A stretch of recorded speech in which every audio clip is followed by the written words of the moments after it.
നമസ്കാരം. പ്രഭാത കേരളത്തിലേക്ക് സ്വാഗതം. പ്രഭാത കേരളം ഇന്ന് പ്രേക്ഷകരിലേക്ക് എത്തുന്നത് മലപ്പുറത്ത് നിന്നാണ്. മലപ്പുറത്ത് വലിയങ്ങാടി വലിയ ജുമുഅ പള്ളിയുടെ മുന്നിലാണ് ഞങ്ങൾ ഇപ്പോഴുള്ളത്. അറിയാം, നോമ്പുകാലമാണ്, പുണ്യ റംസാന്റെ നോമ്പുകാലമാണ്. ഒപ്പം ഓശാന ഞായറാണ്. അപ്പോൾ രണ്ട് നോമ്പുകൾ സംഗമിക്കുന്ന ഒരു വേളയിലാണ് നിൽക്കുന്നത്. ഒരു വിശേഷങ്ങളെ സംബന്ധിച്ച് അതെ, വളരെ വിശേഷപ്പെട്ട ദിവസം. ദുശ്ചിന്തകളും അക്രമവാസനയും ഒക്കെ വെടിഞ്ഞ് വിശ്വാസത്തിന്റെ വഴിയിലൂടെ സമാധാനത്തിന്റെ പാതയിലൂടെയൊക്കെ നീങ്ങാൻ, മനുഷ്യ മനസ്സിനെ കൂടി ശുദ്ധീകരിക്കാൻ ഉള്ള ഒരു കാലം അങ്ങനെയാണല്ലോ. അതെ, ഞായറാണ്, അവധിയാണ്. പക്ഷെ വാർത്തകൾക്ക് ഒരു പഞ്ഞവുമില്ലാത്ത ദിവസം കൂടിയാണ്. ഒരു ഭാഗത്ത് നേരത്തെ പറഞ്ഞ പോലെ തന്നെ ഓശാന ഞായറും അതോടനുബന്ധിച്ച് പള്ളികളിലുള്ള ആരാധനയും ആയി. മറുവശത്ത് നമ്മൾ ഇടുക്കിയിലേക്ക് പോവാണെങ്കിൽ കുങ്കിയറിലെ താവളത്തിലേക്ക് അരിക്കൊമ്പൻ കയറുകയാണ്. പിടിക്കാമെങ്കിൽ പിടിച്ചോ എന്നുള്ള മറ്റുള്ള ഒരു ചലഞ്ചുമായിട്ട്. അതായത് കുങ്കിയാനകളെ കോടതി ഉത്തരവ് കെട്ടിയിട്ടിരിക്കുമ്പോൾ എന്നെ എന്ത് ചെയ്യാം എന്ന് ചോദിച്ചെത്തി ഇന്നലെ കൊന്നി സുരേന്ദ്രന്റെ വലിയ പ്രതിഷേധം നടക്കുന്നു.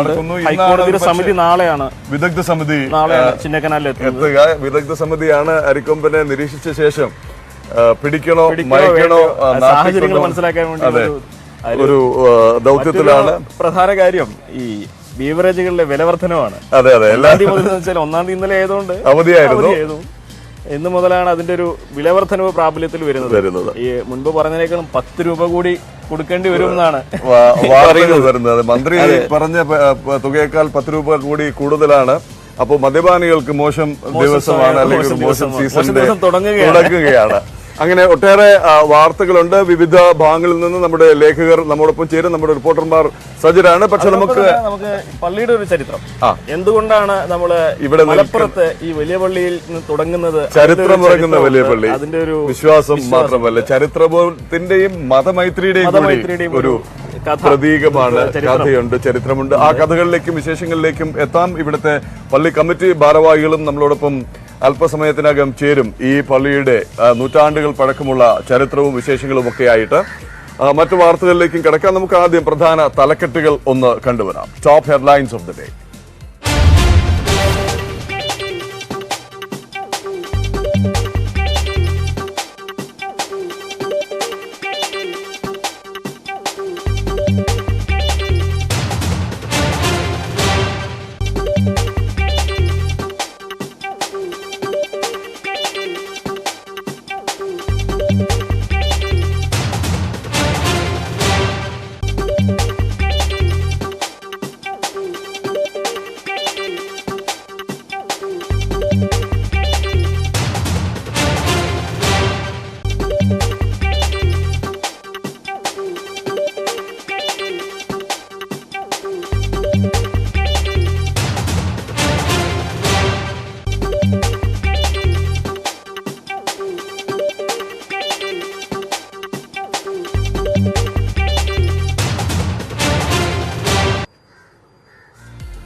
പ്രഭാത കേരളം തുടരുകയാണ്. പറഞ്ഞതുപോലെ തന്നെ മലപ്പുറത്ത് നിന്ന് ചരിത്രം ഉറങ്ങുന്ന മതമൈത്രിയുടെ പ്രതീകമായി വലിയ ജുമുഅ മസ്ജിദിന് മുന്നിൽ നിന്നാണ് ഇന്ന് പ്രഭാത കേരളം പ്രേക്ഷകരിലേക്ക് എത്തുന്നത്.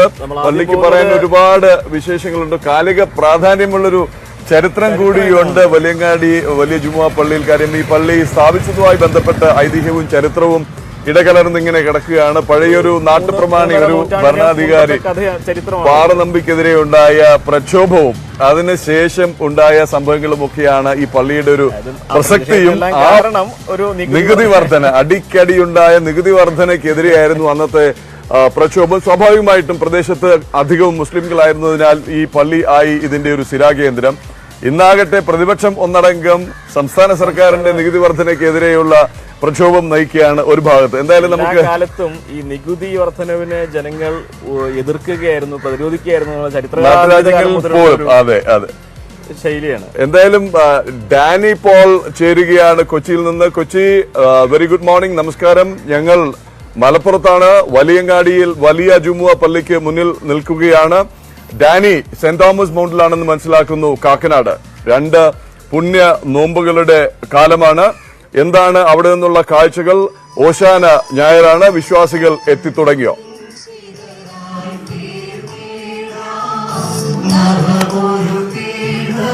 പ്രദീപ്, അനുമോദ്, രണ്ടുപേർക്കും ഗുഡ് മോർണിംഗ്.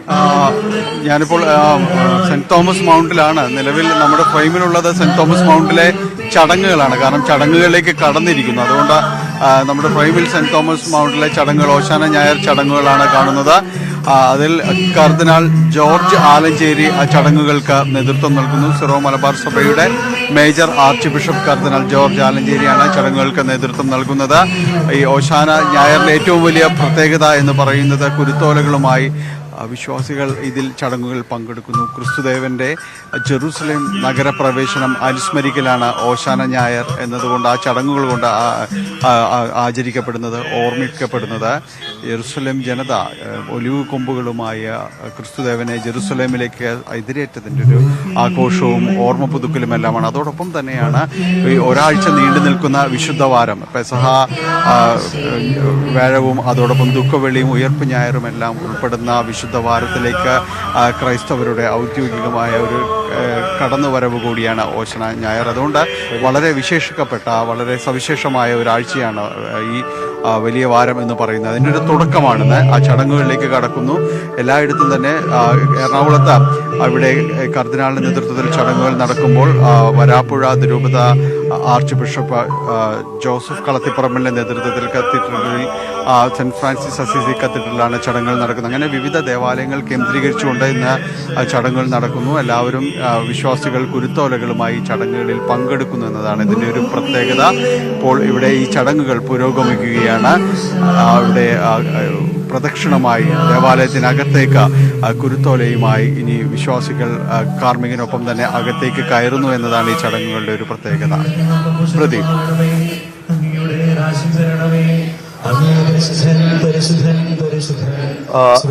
ശരി ഡാനി, മറ്റ് വിശേഷങ്ങളിലേക്ക് തിരികെ വരാൻ ഡാനി തുടരുക. തിരുവനന്തപുരത്ത് ഡാൻ കുര്യൻ ഉണ്ട്. ഡാൻ, ഞങ്ങൾ നേരത്തെ പറഞ്ഞ പോലെ ഈ പ്രഭാത കേരളം എത്തുന്നത് മലപ്പുറം വലിയങ്ങാടി വലിയ ജുമുഅ പള്ളിയിൽ നിന്നാണ്. അവിടെ നിന്ന് ഞങ്ങൾ പോയത് ഡാനിയിലേക്കാണ്, സെന്റ് തോമസ് മൗണ്ടിൽ. ഡാൻ എവിടെയാണ് നിൽക്കുന്നത്? എന്താണ് ഇന്നത്തെ ഓശാന ഞായർ കുരുത്തോല പെരുന്നാൾ വിശേഷങ്ങൾ?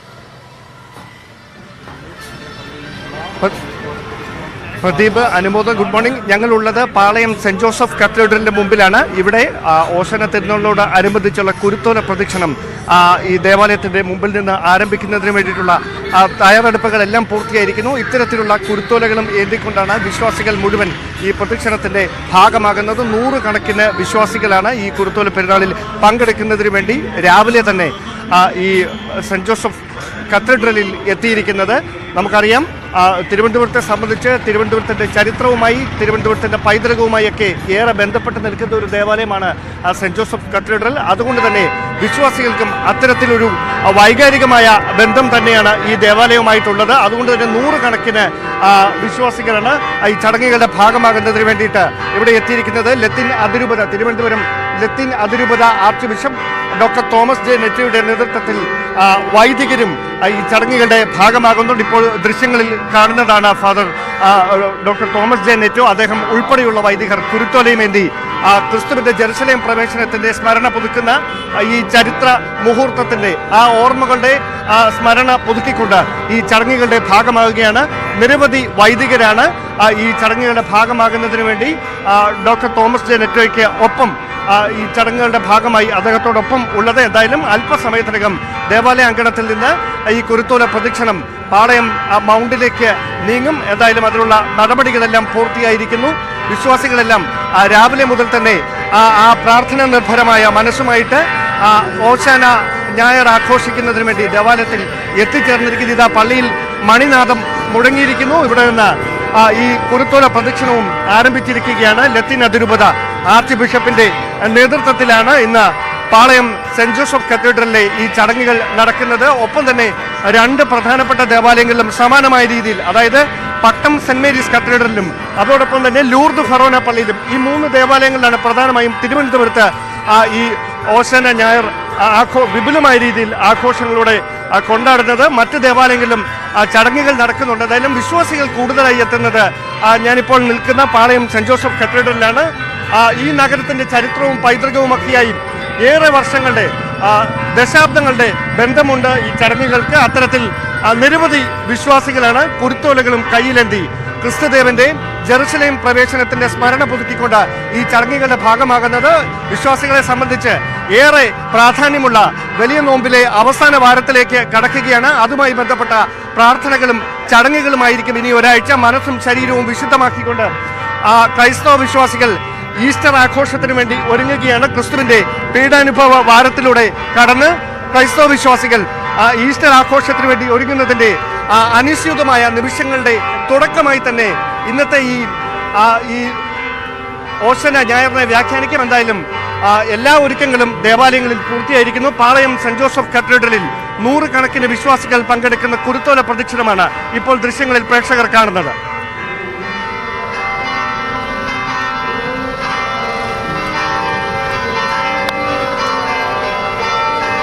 ഡാൻ ദയവായി തുടരുക. ഞങ്ങൾ ഇവിടെ ഈ പള്ളിയുടെ വിശേഷങ്ങളൊക്കെ പങ്കുവയ്ക്കാൻ പള്ളി കമ്മിറ്റി ഭാരവാഹികൾ ഇവിടെ സന്നിഹിതരായിട്ടുണ്ട്. അവരിലേക്ക് പോകാം. ഒരു വട്ടം കൂടി ഡാനിയിലേക്ക് ഒന്ന് പോകുന്നു. ഡാനി, ഇപ്പോൾ എന്താണ് അവിടുത്തെ പ്രദക്ഷിണം കഴിഞ്ഞ് ദേവാലയത്തിനുള്ളിലേക്ക് പ്രവേശിച്ചു കഴിഞ്ഞോ?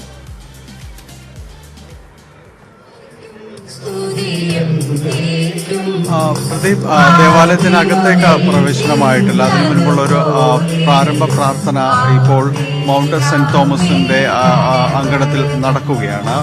കർദിനാൾ ജോർജ് ആലഞ്ചേരി അതിന് നേതൃത്വം നൽകുന്നു. വിശ്വാസികൾ നിരവധി പേർ ഇവിടേക്ക് എത്തിയിട്ടുണ്ട്. ഒപ്പം തന്നെ ഒന്നുകൂടി ചേർക്കുന്നു, സാധാരണഗതിയിൽ സഭയുടെ സ്ഥാനിക ദേവാലയമായ സെന്റ് മേരീസ് കത്തീഡ്രൽ ബസിലിക്കയിലാണ് സാധാരണഗതിയിൽ നടക്കുന്നത്. നമുക്കറിയാം, കുർബാന ഏകീകരണ സംബന്ധിയായ വിഷയങ്ങളിൽ തർക്കങ്ങളിൽ പെട്ടുകിടക്കുന്നുണ്ട്. ഇപ്പോൾ അത് അടഞ്ഞു കിടക്കുകയാണ്. 125 ദിവസത്തിലകം കഴിഞ്ഞിരുന്നു. സാധാരണഗതിയിൽ കർദിനാളാണ് അവിടെ കുർബാന അർപ്പിക്കേണ്ടത്.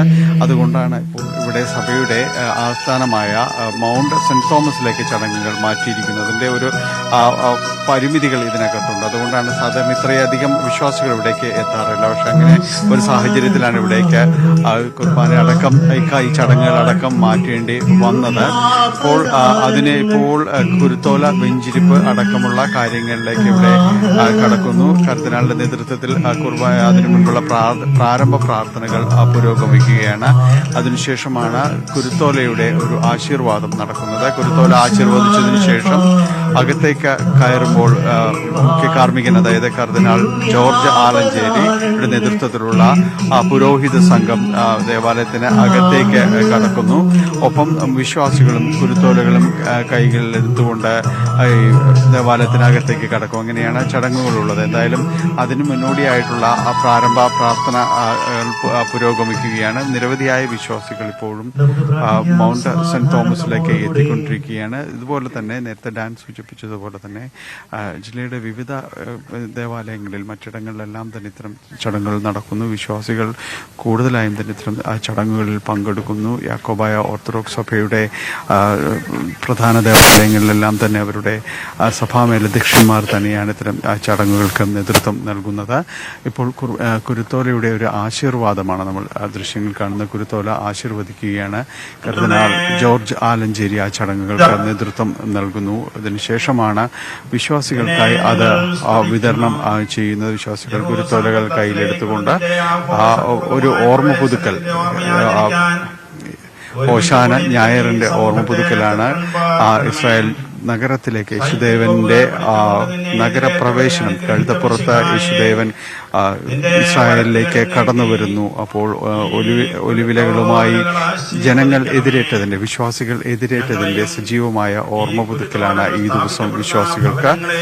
ഇത് വിശുദ്ധ വാരത്തിലേക്ക് കടക്കുന്നതിന് മുൻപ് വളരെ സവിശേഷപ്പെട്ട ഒരു ദിവസമായി ഇന്നലെ കൊഴുക്കട്ട ശനി എന്ന് അറിയപ്പെടുന്ന ശനി, വലിയ ശനി ആചരിച്ചു. അതിനുശേഷം ഇപ്പോൾ ഇതിലേക്ക് കുരുത്തോല ഞായർ എന്ന് പറയുന്ന ഓശാന ഞായറിലേക്ക് കടന്നിരിക്കുന്നു.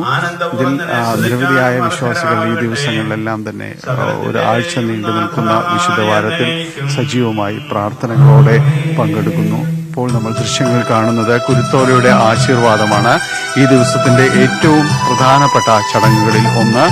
അത് കുരുത്തോല പുരോഹിതൻ ആശീർവദിക്കുന്നു. അതിനുശേഷമാണിത് വിശ്വാസികൾക്കടക്കം വിതരണം ചെയ്യുകയും ചെയ്യുന്നത്. അതിൻ്റെ ചടങ്ങുകൾ ഇപ്പോൾ നടക്കുകയാണ്. മൗണ്ട് സെന്റ് തോമസിന്റെ അങ്കണത്തിൽ ആ ചടങ്ങുകൾ പുരോഗമിക്കുന്നു. ഇതിനുശേഷമാണ് ദേവാലയത്തിന് അകത്തേക്ക് വിശ്വാസികളടക്കം കടന്ന് ചെല്ലുന്നതായി ക്രമീകരിച്ചിട്ടുള്ളത്. മൗണ്ട് സെന്റ് തോമസിൽ തന്നെയാണ് ഈ വിശുദ്ധ വാരത്തിലെ മുഴുവൻ തിരുകർമ്മങ്ങളും പെസഹയും അതോടൊപ്പം ദുഃഖവെള്ളിയും ഈസ്റ്ററും ഉൾപ്പെടുന്ന കർദിനാൾ അധ്യക്ഷത വഹിക്കുന്ന ചടങ്ങുകൾ, കർദിനാൾ നേതൃത്വം നൽകുന്ന പ്രാർത്ഥനാ ചടങ്ങുകൾ മുഴുവനായും ഇക്കുറി കേന്ദ്രീകരിച്ചിട്ടുള്ളത് സഭയുടെ ആസ്ഥാനമായ കാക്കനാട് മൗണ്ട് സെന്റ് തോമസിൽ തന്നെയാണ്.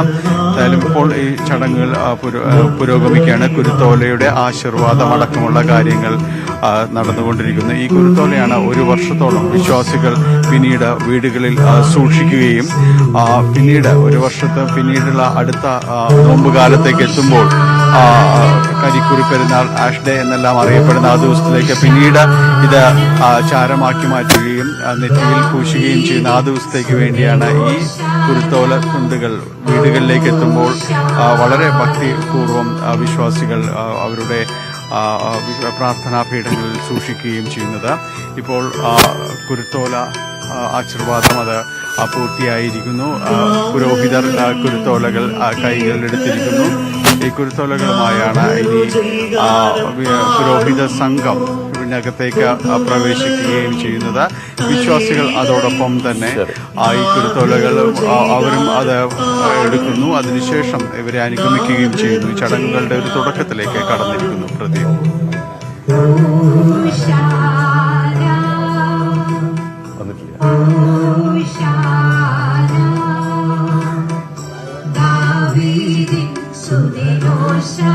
അപ്പോ കൊച്ചിയിൽ നിന്ന് ഡാനി പോൾ ആണ് ഓശാന ഞായറിന്റെ കാഴ്ചകളും വിശേഷങ്ങളും നൽകിക്കൊണ്ടിരിക്കുന്നത്. വിശദമായി തന്നെ ചടങ്ങുകൾ പുരോഗമിക്കുന്നതേയുള്ളൂ.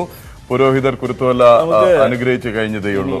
മറ്റൊരു പള്ളിയിലേക്ക് വരാം. അതെ, മലപ്പുറത്തെ വലിയങ്ങാടി വലിയ ജുമുഅ പള്ളിയിൽ നിന്നാണ് ഇന്ന് പ്രഭാത കേരളം പ്രേക്ഷകരിലേക്ക് എത്തുന്നത്. ഞങ്ങൾ നേരത്തെ പറഞ്ഞ പോലെ തന്നെ ചരിത്രം, ഒരു വലിയ ജനകീയ കൂട്ടായ്മയുടെ പ്രതീകം, മതമൈത്രിയുടെ പ്രതീകം, അങ്ങനെ ഒട്ടനവധി. മലപ്പുറത്ത് ഒരുപാട് പള്ളികളുണ്ടെങ്കിലും ഇത്തരത്തിലൊരു ചരിത്രം ഉള്ള പള്ളികൾ വളരെ കുറവാണ്, ഇല്ല എന്ന് തന്നെ പറയാം. നമ്മൾ എന്തുകൊണ്ടാണ് മലപ്പുറത്തെ ഈ വലിയ ജുമാ മസ്ജിദിലേക്ക് വന്നത് എന്ന് ചോദിച്ചാൽ, ഒരു വിഭാഗത്തിന് മാത്രം ആരാധനാലയമല്ല. കാരണം ഇതിന്റെ ഒരു ചരിത്രം മതമൈത്രിയുടെ ഒരു ചരിത്രമാണ്. ആർക്ക് മുമ്പിലും അടച്ചിടാത്ത വാതിലുകൾ തുറന്നിരിക്കുന്ന ഒരു പള്ളിയാണിത്. അപ്പോൾ അതിന്റെ കഥകളൊക്കെ എന്നെക്കാൾ നന്നായിട്ട് പറയാൻ അറിയുന്ന മുതിർന്ന ആളുകളും മുനിസിപ്പൽ കൗൺസിലർ ശ്രീ അബ്ദുൽ ഹക്കീമാണ് തുടങ്ങുന്നത്. ഭാരവാഹികളുണ്ട്, ഇതുമായിട്ട് ബന്ധപ്പെട്ട ഒട്ടനവധി ഇതുമായി ബന്ധപ്പെട്ട് നിൽക്കുന്ന ഹൈന്ദവ കുടുംബാംഗങ്ങളുണ്ട് ഈ പള്ളിയുമായിട്ട് ബന്ധമുള്ള. അപ്പം അവർ തന്നെ പറയട്ടെ ഈ പള്ളിയുടെ കഥ, ചരിത്രം, ഐതിഹ്യം, ഇതിന്റെ ഒരു പ്രസക്തി. നമുക്ക് ഈ ഒരു പള്ളിയുടെ ചരിത്രത്തിൽ നിന്ന് തുടങ്ങിയിട്ട് ഇപ്പോഴത്തേക്ക് വരാം. എന്തുകൊണ്ടാണ് ഈ പള്ളി വേറിട്ട് നിൽക്കുന്നത്, എന്താ അതിന്റെ ഐതിഹ്യങ്ങളും? ഞാൻ പി കെ അബ്ദുൽ ഹക്കീം, മലപ്പുറം നഗരസഭ വിദ്യാഭ്യാസ സ്റ്റാൻഡിംഗ് കമ്മിറ്റി ചെയർമാൻ. 350 വർഷം മുമ്പ് മലപ്പുറം ഭരിച്ചിരുന്ന നാടുവാഴിയായിരുന്ന പാറനമ്പിയുമായുള്ള ഒരു ഏറ്റുമുട്ടലിൽ 44 പേര് ഇവിടെ രക്തസാക്ഷികളായി. അതിലൊരാൾ തൊട്ടടുത്ത തട്ടാൻ കുടുംബത്തിലെ ഒരു വ്യക്തിയായിരുന്നു. അദ്ദേഹത്തിൻ്റെ പേര് കുഞ്ഞേലു എന്നായിരുന്നു. അദ്ദേഹത്തിൻ്റെ ഓർമ്മ പുതുക്കുന്നതിന് വേണ്ടിയിട്ടും മറ്റുമായി ഇപ്പോൾ നൂറ്റാണ്ടുകളായി അവരിവിടെ എല്ലാ മാർച്ച് മാസങ്ങളിലും നേർച്ചയായി ഇവിടെ മധുരപലഹാര വിതരണവും പ്രാർത്ഥനയുമായി എത്താറുണ്ട്. അതുതന്നെയാണ് മലപ്പുറത്തിൻ്റെ ഒരു പ്രത്യേകത. ഇത്തരം മതസൗഹാർദ്ദമായ ഒരു പ്രത്യേക അന്തരീക്ഷത്തിൽ നടക്കുന്ന ആ ഒരു ചടങ്ങ് ഏറ്റവും മതസൗഹാർദ്ദത്തിൻ്റെ ഉദാത്തമായ ഒരു തെളിവാണ്. പള്ളി കമ്മിറ്റിയുടെ ഒരു വരവ് കൂടിയാണല്ലോ ഇതില്. ഈ പള്ളി ഉണ്ടാക്കിയത് പാറനമ്പിയുടെ തന്നെ അനന്തരാവകാശികളാണ് എന്നാണ് ഞാൻ പറഞ്ഞു കേട്ടിട്ടുള്ളത്, അല്ലേ? അങ്ങനെ ഒരു കഥ ശരിയാണ്, അത് വളരെ സത്യമാണ്. കാരണം ഈ പള്ളി ഈ കൊളുത്തി ഓല മേഞ്ഞ പുൽമേടകളായിരുന്നു ആ കാലഘട്ടത്തില്. അത് കംപ്ലീറ്റ് കത്തി ചാമ്പലായതിനു ശേഷം പാറനമ്പി കുടുംബത്തിൽ മാറാരോഗങ്ങൾ വന്നു പെട്ടപ്പോൾ അവർക്ക് അത് കണി കാണിച്ചു നോക്കുമ്പോൾ അവർക്ക് ഈ പള്ളി കത്തിച്ചതിനുള്ള പ്രതിഫലം ദൈവം കൊടുത്തതാണെന്ന് മനസ്സിലായി. അതിന്റെ അടിസ്ഥാനത്തിൽ അവരെന്ത് ചെയ്തു, ഈ പള്ളി പുനർനിർമ്മാണം ചെയ്യാൻ വേണ്ടിയിട്ട് തീരുമാനിച്ചു. അങ്ങനെ ഓല മേഞ്ഞ പള്ളി ഓട് മേഞ്ഞ പള്ളിയാക്കി കൊത്തുപണികളും കാര്യങ്ങളും അതിന്റെ ഉള്ളിൽ കയറിയാൽ കാണാം. അന്നത്തെ കാലത്തെ പരയാതി ലിപികളും കാര്യങ്ങളും ഇസ്ലാമക ചിട്ടകളോട് കൂടിയ പല ലിപികളും അതിൻ്റെ ഉള്ളിലുണ്ട്. ആ കാലത്ത് പറനമ്പി അവരുടെ അനുജനാണ്. പറനമ്പി മൂത്താള് ഇതിനെതിരെ നിന്നു, ഇളയാള് ഇതിന്റെ ദുരന്തങ്ങളെ ഏറ്റുവാങ്ങിയതിനെ തുടർന്ന് ഇവിടെ പുതിയ പള്ളി പണിയാണ്. പുതിയ പള്ളി പണി ചെയ്തു. ആ കാലഘട്ടത്തിൽ ആ കാലഘട്ടത്തിൽ തന്നെ അതിൻ്റെ ഉള്ളിൽ കാര്യങ്ങൾ കാണാം. പല കോലത്തിലുള്ള ഒരു 3 നൂറ്റാണ്ടിന്റെ കൊത്തുപണികൾ കണ്ടമാനം അതിൻ്റെ ഉള്ളിലുണ്ട്. ഒരു 3 നൂറ്റാണ്ടിലേറെ പഴക്കം ഉണ്ടാവില്ലേ പള്ളി? 350 കൊല്ലത്തെ പഴക്കം ഈ പള്ളിക്കുണ്ട്. 350 കൊല്ലത്തെ. അന്നത്തെ കാലത്തെ അടിസ്ഥാനത്തിൽ അതിൻ്റെ ഉള്ളിൽ കയറിയാൽ കൊത്തുപണികളും കാര്യങ്ങളും ആൾക്ക് ഇന്നത്തെ യുഗമല്ല അന്നത്തെ. നൈറ്റേക്ക് യുഗമായി മാറിയില്ലേ. അന്നത്തെ കാലത്ത് അത് അവര് അത്തരം കാര്യങ്ങളൊക്കെ ചെയ്തു തന്നു. വളരെ നല്ല കാര്യം. ഈ പള്ളിയുടെ അതിനുശേഷം 350 വർഷം പഴക്കമുള്ള പള്ളി എന്തെങ്കിലും മാറ്റങ്ങൾ വരുത്തിയിട്ടുണ്ടോ? എന്തെങ്കിലും അല്ല, ചില മെയിൻ്റെനൻസ് അന്നത്തെ കാലത്തെ മരങ്ങള് നമ്മൾ ഉള്ളിൽ നിന്ന് കുറച്ച് ഒഴിവാക്കിയിട്ടുണ്ട്. കാരണം എന്താ വെച്ചാൽ ചെതല് കയറിയിട്ടും വെച്ചിട്ടെല്ലാം കൂടി. പിന്നെ പുതിയ മരം കൊടുന്ന് കുറച്ച് നന്ന മുകളിൽ, അടിയിലൊന്നുമില്ല. 2-ാം തട്ടിന്റെ മുകളിൽ അത്തരം കാര്യങ്ങൾ ചെയ്തു. ഈ പള്ളിയുടെ ഒരു ഇതെന്ന് വെച്ചാൽ നമ്മൾ കഴിഞ്ഞ മാസം റിപ്പോർട്ട് ചെയ്തതാണ്, ഈ പെട്ടിവരവ് എന്നാണ് ഇവിടുത്തെ ഈ ഒരു മധുരപലഹാരങ്ങൾ അപവരവിനെ പറയുക. ഇദ്ദേഹത്തിന്റെ തട്ടാൻ കുഞ്ഞലുവിന്റെ അനന്തരാവകാശികളാണ്, അല്ലെങ്കിൽ കുടുംബത്തിൽപ്പെട്ടവരാണ് ഇവരൊക്കെ. നമുക്ക് അവരോട് തന്നെ അതിൻ്റെ ഒരു ഇത് ചോദിക്കാം. നമ്മൾ കഴിഞ്ഞ മാസം കാണുമ്പോൾ, പെട്ടിവരവിന്റെ സമയത്ത് കാണുമ്പോൾ അതിൻ്റെ ഒരു ചരിത്രമൊക്കെ പറഞ്ഞതാണ്. എന്നാലും പ്രേക്ഷകർക്ക് ഒന്നുകൂടി അത് വിശദമായിട്ട് നമുക്ക് പറയാനുള്ളൊരു സാഹചര്യമാണ്. എങ്ങനെയാണ് നിങ്ങൾ കേട്ടറിഞ്ഞ അതിൻ്റെ ഒരു ചരിത്രമുള്ളത്? ഞാൻ ശ്രീധരൻ. ഈ ചരിത്ര സംഭവവുമായി ബന്ധപ്പെട്ട് ഞങ്ങളുടെ കുടുംബമായ തട്ടാൻ സമുദായത്തിൽ അങ്ങാടിത്തറക്കൽ തറവാട്ടിലൊരു അംഗം നേരത്തെ സൂചിപ്പിച്ചതുപോലെ ഈ ഏറ്റുമുട്ടലിൽ രക്തസാക്ഷി ഷഹീദെന്ന പറയുന്നത് ആയിട്ടുണ്ട്. അത് ആ ഓർമ്മകൾ പുതുക്കുന്നതിന് വേണ്ടി മലപ്പുറത്തിന്റെ ചരിത്രത്തിൽ തന്നെ വലിയൊരു സംഭവമായിരുന്നു മലപ്പുറം നേർച്ച. ആ നേർച്ചയോടനുബന്ധിച്ച് അവസാനത്തെ പെട്ടി ഞങ്ങൾക്ക് അവകാശപ്പെട്ടത് തട്ടാൻ സമുദായത്തിൽ. അപ്പൊ ഞങ്ങളുടെ പെട്ടി എന്ന് പറഞ്ഞാൽ ഈ കൊട്ടയിൽ മധുരപലഹാരമായി കൊണ്ട് ഈ പള്ളിയിൽ സമർപ്പിക്കുക, ഈ ചുറ്റുപാടുമുള്ള ആളുകൾക്കൊക്കെ നൽകുക എന്നുള്ളതാണ്. മലപ്പുറത്തിന്റെ ചരിത്രത്തിൽ ഒരിക്കലും മായ്ക്കപ്പെടാത്ത ഒരു ഇതിഹാസം എന്ന് തന്നെ പറയാം ഈ പള്ളിയെ സംബന്ധിച്ച്. മുസ്ലിം സഹോദരന്മാരാണ് ഇതിന്റെ ആളുകൾ ഇതിൽ പ്രാർത്ഥന നടത്തുന്നെങ്കിൽ പോലും മലപ്പുറത്തിന്റെ ചുറ്റുപാടുമുള്ള എല്ലാ വ്യത്യസ്ത മതക്കാരുടെയും ഒരത്താണിയാണ് ഈ പള്ളി എന്നുള്ളതാണ് ഇതിന്റെ ഏറ്റവും വലിയ ഹൈലൈറ്റ്. ഈ അങ്ങയുടെ പിതാമഹ അല്ലെങ്കിൽ കുടുംബത്തിലെ ഏറ്റവും മുതിർന്ന ആളായിട്ടുള്ള കുഞ്ഞേലു, അദ്ദേഹം ഏത് സാഹചര്യത്തിലാണ് ഈ ഒരു പോരാട്ടത്തിൽ പങ്കെടുത്തതെന്നൊക്കെയാണ്? അദ്ദേഹത്തിന്റെ ഏറ്റവും അടുത്ത സുഹൃത്ത് പോക്കർ എന്ന സുഹൃത്തുണ്ടായിരുന്നു. അദ്ദേഹത്തിൽ പ്രചോദിതനായിക്കൊണ്ടാണ് അദ്ദേഹത്തിന്റെ ഒരു അനുഗ്രഹം അല്ലെങ്കിൽ അദ്ദേഹത്തിന്റെ നിർദ്ദേശം അല്ലെങ്കിൽ അദ്ദേഹത്തിന്റെ ഏറ്റവും വലിയ കൂട്ടുകാരനായിരുന്നു. ആ കൂട്ടുകാരനെ സംബന്ധിച്ചിടത്തോളം അദ്ദേഹം വേർപിരിയാത്ത സൗഹൃദം. ആ സൗഹൃദം നിലനിർത്തിക്കൊണ്ടാണ് അദ്ദേഹം ഇതിൽ പങ്കെടുക്കുകയും രക്തസാക്ഷിയാവുകയും ചെയ്തിട്ടുള്ളതെന്നാണ് ചരിത്രം പറയുന്നത്. പ്രതിഷേധിക്കുന്നവരും പോരാളികളൊക്കെ ഇവിടെ വന്ന് തമ്പടിക്കുകയായിരുന്നു അല്ലേ? അങ്ങനെയല്ല അതിന്റെ ഒരു പറഞ്ഞ പോലെ അങ്ങനെ തന്നെയാണ്. എൻ്റെ പേര് രാധാകൃഷ്ണൻ, അങ്ങാടി തറവാട്ടിലെ ഒരു അംഗമാണ്. പറഞ്ഞ പോലെ അങ്ങനെ തന്നെയാണ്. അതായത് അന്നത്തെ സൗഹൃദം എന്ന് പറഞ്ഞിട്ടുണ്ടെങ്കിൽ എന്ത് കാര്യത്തിനും ഒരാൾ മുന്നിട്ടിറങ്ങുകയാണെന്നുണ്ടെങ്കിൽ അതിൽ ഉൾക്കൊള്ളുക എന്നുള്ളതാണ്. അങ്ങനെ ഇവർ രണ്ടുപേരും അത്രയും സൗഹൃദത്തിലായിരുന്നു. എന്ത് കാര്യത്തിലായാലും അവർ രണ്ടുപേരും ഒരുമിച്ചാകുമ്പോൾ ഇങ്ങനത്തെ ഒരു കാര്യം വന്നു, ആ കാര്യത്തിൽ ഇവർ കൂടി അതിൽ ഉൾപ്പെട്ടു. അങ്ങനെ തന്നെയാണ് ആ കാര്യങ്ങളൊക്കെ ഉണ്ടായിട്ടുള്ളത്. എന്താണ് ഈ പള്ളി കമ്മിറ്റി സെക്രട്ടറിയാണ്? എങ്ങനെയാണ് ഇതൊരു ഒരു മതമൈത്രിയുടെ കൂടി അടയാളമാണല്ലോ പള്ളി അല്ലേ? ആ മതമൈത്രിന്റെ അടയാളമാണ്. എല്ലാ വർഷവും ഇത് പറഞ്ഞതുപോലെ ഇവരെ പെട്ടിവരവുണ്ടാവും. പിന്നെ മറ്റുള്ള എല്ലാ സമുദായക്കാരും ഇവിടെ വന്ന് അവരെ രൂപത്തിലുള്ള ആരാധന നടത്തിയിട്ട് ഒരു ആദരവ് പ്രകടിപ്പിച്ചിട്ട് പോകാറുണ്ട്. അതേമാതിരി ഇവിടെ പിന്നെ ഈ വലിയ വരമ്പ് ഒരു കുടുംബം ഉണ്ടായിരുന്നു. ഒരു ഫുട്ബോൾ താരം, MRC ഫുട്ബോൾ താരത്തിലൊരു കൊറ്റൻ എന്ന് പറഞ്ഞ ഒരാൾ, അവരമ്മ എല്ലാ വർഷവും ഇവിടെ കൊടിമരം നാട്ടിയിരുന്നു. അത് കൊണ്ടുവരാഞ്ഞാൽ അവർക്ക് എന്തൊക്കെയൊരു വിശ്വാസത്തിന്റെ ഒരു ഭാഗമാണ്. ഭയങ്കര പ്രയാസം ഉണ്ടായിരുന്നു. ഒരു പ്രാവശ്യം എന്താ കൊണ്ടുവരാൻ പറ്റൂല എന്ന് ആരോ പറഞ്ഞിട്ട് മാനസികമായിട്ട് വളരെ പ്രയാസപ്പെട്ടു. പിന്നെ എന്തൊക്കെ ചെയ്ത് പിന്നെ രണ്ടാമത് കൊടുന്നത് അതിനൊക്കെയുള്ള ചരിത്രങ്ങളൊക്കെ ഉണ്ട്. ഈ കാലത്തിനിടയ്ക്ക് എന്നെങ്കിലും എന്തിനാണ് ഇങ്ങനെ എല്ലാ മതക്കാരെയും കൂട്ടുന്നത്, അങ്ങനെ എന്തെങ്കിലുമൊക്കെ അഭിപ്രായങ്ങൾ എവിടുന്നെങ്കിലും ഉയർന്നതായിട്ടോ? നമുക്കറിയാം ഒരുപാട് ഈ ഹിന്ദു മുസ്ലിം സംഘർഷങ്ങളൊക്കെ ചരിത്രത്തിൽ പലപ്പോഴും ഉണ്ടായിട്ടുണ്ട്. അക്കാലത്ത് എപ്പോഴെങ്കിലും ഇതിനെതിരെയൊക്കെ ആരെങ്കിലും വരികയെ അങ്ങനെ ഇത് വേണ്ട എന്നൊക്കെ പറയുന്നതിലും ഉണ്ടായിട്ടുണ്ടോ നിങ്ങൾ ഓർമ്മയിൽ? എൻ്റെ പേര് അക്ബർ, പള്ളിയുടെ ട്രഷററാണ്. അങ്ങനെ ഒരു അഭിപ്രായങ്ങൾ ഉണ്ടായിട്ടില്ല. ഇവിടെ മതസൗഹാർദ്ദത്തിലൂടെയാണ് നമ്മളെല്ലാം കാര്യങ്ങളിലൂടെ പോണത്. ഇവിടെ ഈ സുഹൃതാക്കളുടെ ഈ മക്ബറയിൽ വെച്ചിട്ട് നമ്മൾ അന്നദാനം ഇവിടെ കൊടുക്കുമ്പോഴും അത് മുസ്ലിങ്ങളെ പറഞ്ഞാൽ എല്ലാവരും പങ്കെടുത്ത് അന്നദാനം വാങ്ങിക്കൊണ്ടുപോകണതാണ്. അതിവിടെ നമ്മൾ റബീഉൽ അവ്വൽ ഒരു സുഹൃതാക്കളുടെ നേർച്ചയും അതുമാതിരി മറ്റുള്ള അന്നദാനം കൊടുക്കുന്നതിലും ഇവിടെ എല്ലാവരും പങ്കെടുത്ത് അത് ഭക്ഷണം വാങ്ങിക്കൊണ്ടുപോകുന്നതും ഇവിടെ വളരെ സൗഹാർദ്ദത്തിലൂടെ ഉലിയങ്ങാടിയിലൂടെ പോകുന്നതാണ്. അതാണ് ഈ പള്ളിയുടെ ഒരു ചരിത്രത്തിൽ തന്നെ പറയുന്നത്. ഈ റംസാൻ ഇപ്പോൾ ഞങ്ങൾക്ക് ഇവിടെ വളരെയധികം പ്രാതിനിധ്യത്തിലാണ് പ്രഭാഷണങ്ങളൊക്കെ നടന്നുകൊണ്ടിരിക്കുന്നുണ്ട്. ഇതൊക്കെ എല്ലാവരും ഒന്ന് കേൾക്കലും പറയലും എല്ലാവരും കേട്ടു പോകുന്ന ഇതാണ്. ഈ പള്ളിക്ക് ഒരു പ്രാതിനിധ്യമുള്ളത് ഈ മക്ബറയിൽ വന്നിട്ട് എല്ലാവരും പ്രാർത്ഥിച്ചു പോകും. മുസ്ലിങ്ങളായാലും അവർക്ക് വന്ന് പോകാനുള്ള ഒരു ബന്ധുവാണ്. ഇവിടെ ഈ 44 പേരുടെ മക്ബറ ഖബർ അല്ലേ, ഇതിനപ്പുറത്താണുള്ളത്. ഞാൻ കേട്ടെന്താ വെച്ചാൽ അതിൻ്റെ ഒരു ചരിത്രം, ഇത് പണ്ട് മേഞ്ഞപ്പോൾ അത് കാറ്റത്ത് വന്ന് ആ മേഞ്ഞത് പോയതെന്നും അല്ലേ, അങ്ങനെ എന്തോ ഒരു കഥ തന്നെ അല്ലേ, എന്താന്ന് പറയുമോ? അത് മക്ബറ മേഞ്ഞാൽ ഒന്ന് മൈക്കൊന്ന് കൊടുക്കും. പറഞ്ഞ് കേട്ട് കേൾവി എന്താ വെച്ചാൽ അത് പിന്നെ ഇതേമാതിരി മേൽക്കൂര ഉണ്ടാക്കി എല്ലാം തടുക്ക ഈ അന്നത്തെ പറച്ചിൽ തടുക്കുന്ന ഒക്കെ റെഡിയാക്കിയിരുന്നു. അത് പിന്നെ അവർക്ക് താല്പര്യമില്ലാത്തത് കൊണ്ട് അത് കാറ്റ് വന്ന് പറന്നുപോയി എന്നാ പറഞ്ഞത്.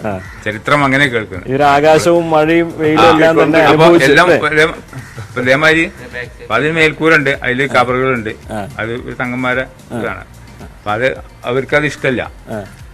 ഇതേമാതിരി തന്നെ ഓപ്പൺ പ്ലേസ് ആയിട്ട് മഴയും വെയിലും കൊണ്ട് ഇതുപോലെ കിടക്കുന്നത് പോലെ ഇവരൊക്കെ കിടക്കുന്നുണ്ടല്ലേ, അതേമാതിരി അതാണ് അവരുടെ താല്പര്യം. അതെ അതെ, തീർച്ചയായിട്ടും. ഇപ്പോഴത്തെ ഒരു സാഹചര്യം എങ്ങനെയാണ് ഇപ്പൊ ഇതിന്റെ നടത്തിപ്പൊക്കെ? ഇപ്പോഴത്തെ വർത്തമാനകാലത്തിലെ ചരിത്രവും അതിന്റെ കാര്യങ്ങളൊക്കെ പറഞ്ഞു. ഇപ്പോഴത്തെ ഒരു അവസ്ഥ എങ്ങനെയാണ്, നടത്തിപ്പ് എങ്ങനെയാണ്? ഇവിടെ നടത്തിപ്പ് കമ്മിറ്റി നമ്മളെ കാലി മലപ്പുറം OPM മുത്തുകോയ തങ്ങളാണ് ഇതിന്റെ കാലിയും ഇതിന്റെ പ്രസിഡന്റ്, പള്ളിയുടെ പ്രസിഡന്റും. ഈ കമ്മിറ്റി വളരെയധികം ഇതിന്റെ നടത്തിപ്പ് വളരെ ഇതിലായിട്ട് ഞങ്ങൾ ജനങ്ങളുടെ നിന്നില്ല ഇത് കിട്ടിയിട്ടാണ് ഇതിന്റെ നടത്തിപ്പുമായിട്ട് പള്ളിയായിട്ട് മുന്നോട്ട് പോകുന്നത്. ഓരോരുത്തരും ഓരോ പള്ളിയിലേക്കുള്ള സംഭാവന തരുന്നതാണ് നടത്തിപ്പോകുന്നത്. അത് ഈ ശ്രോതാക്കൾക്കും അവർ എന്തെങ്കിലും കൊടുക്കും, അതിന്റെ കാര്യങ്ങളായിട്ടും അവർക്കുള്ള വർഷത്തിലില്ല. അതൊരു ഞങ്ങളിവിടെ ഒരു നേർച്ചാർന്നിട്ട് അന്നദാനം ഇവർ അങ്ങാടി തലക്കൽ നിന്ന് വരുന്ന ഒരു പെട്ടിവരവും ഉണ്ടാവും അതിന്റെ കൂടെ അനുബന്ധിച്ച്. അതൊക്കെയാണ് ഒരു മതസൗഹാർദ്ദത്തിലൂടെ പറഞ്ഞപ്പോൾ ഒരു കാര്യം ഓർമ്മ വരുന്നത് എന്താ വെച്ചാല്, പാറനമ്പിയുടെ ഒരു പാറനമ്പി ഈ പള്ളിയെ മുഴുവൻ കത്തിച്ച് നശിപ്പിച്ചപ്പോൾ അവരുടെ കുടുംബത്തിൽ തന്നെ വിഷമം ഉണ്ടായിട്ട് അവർ പ്രശ്നം വെച്ചപ്പോഴാണ് ഈ പള്ളി ഇതിനൊക്കെ കാരണം. അപ്പൊ എന്താ വെച്ചാല് ഒരു വിഭാഗക്കാരെ വിശ്വസിക്കുന്ന ദൈവത്തിന്റെ അടുത്ത് പോകുമ്പോൾ അവര് പറയാണ് മറ്റാൾക്കാരെ ബുദ്ധിമുട്ടിച്ചുകൊണ്ടാണ്. അപ്പൊ ഈ ദൈവം എന്നുള്ള സങ്കല്പം എല്ലാവർക്കും ഒരേപോലെ തന്നെയാണ്, ഒരൊറ്റ ശക്തിയേ ഉള്ളൂ. നമ്മളൊക്കെ ഓരോരുത്തർ പേരിട്ട് വിളിക്കും എന്നുള്ള ഏറ്റവും വലിയൊരു തെളിവ് തന്നെയല്ലേ ഇത്, അല്ലേ? എന്താണെങ്കിലും ഈ വലിയൊരു ചരിത്രം അല്ലേ, നമ്മളെ അടുത്ത നാടുകളിലൊന്നും തന്നെ ഇത്രയും ഒരു മതസൗഹാർദ്ദത്തിന്റെ അന്തരീക്ഷത്തിൽ അടിവേരുകളുള്ള ഒരു ആരാധനാലയം ഉണ്ടാവില്ല. കൂട്ടായ്മ പള്ളി നിർമ്മാണം തുടങ്ങി പിന്നെ ചടങ്ങുകളിലേക്ക് വരെ തുടരുന്നു നൂറ്റാണ്ടുകളായി, തലമുറ കൈമാറിയും ഒരു അടയാളപ്പെടുത്തൽ കൂടി ഉണ്ട്. കാരണം ഈ ഇവരുടെ ഒരു ഹിന്ദുവായിട്ടുള്ള ഒരാള് ഇവരുടെ കൂട്ടത്തിൽ ഉറങ്ങുകയാണ്, അന്ത്യവിശ്രമം കൊള്ളുകയാണ്. അപ്പൊ അതിൽ പരം വേറൊരു അടയാളം ഇതില് കാണിക്കാനില്ല ഒരിക്കലും. രണ്ടാമത്തെ ഇതൊരു സംഘർഷം അല്ലെങ്കിൽ ഈ ഏറ്റുമുട്ടൽ എന്ന് പറയുന്നത് കേവലം ചേരിതിരിഞ്ഞുള്ള ഒന്നായിരുന്നില്ല, ഒരുപക്ഷെ ഈ പ്രദേശത്ത് തന്നെ അടയാളപ്പെടുത്തിയിട്ടുള്ള ആദ്യത്തെ ജനകീയ പ്രക്ഷോഭം കൂടിയാണ്. അതിന് കേന്ദ്രമായി ഇത് മാറി എന്നുള്ളത് അന്നത്തെ നികുതി കൊണ്ട് പൊറുതിമുട്ടിയുണ്ടായ ഒരു പ്രക്ഷോഭം. അതിനെതിരെ അദ്ദേഹം ആഞ്ഞടിച്ചതിൽ അതിൽ രക്തസാക്ഷികളായവരാണ് ഇവിടെ കിടക്കുന്നത്. അപ്പൊ ഒരു അധികമാരും ഈ ഇതിന് പുറത്തേക്ക് കേട്ടിട്ടില്ലാത്ത. തീർച്ചയായും അതാണ് നമ്മള് എന്തുകൊണ്ട് നമ്മൾ മലപ്പുറത്തെ വലിയ പള്ളിയിലേക്ക് വന്നു എന്നൊരു ഉത്തരവാണ്.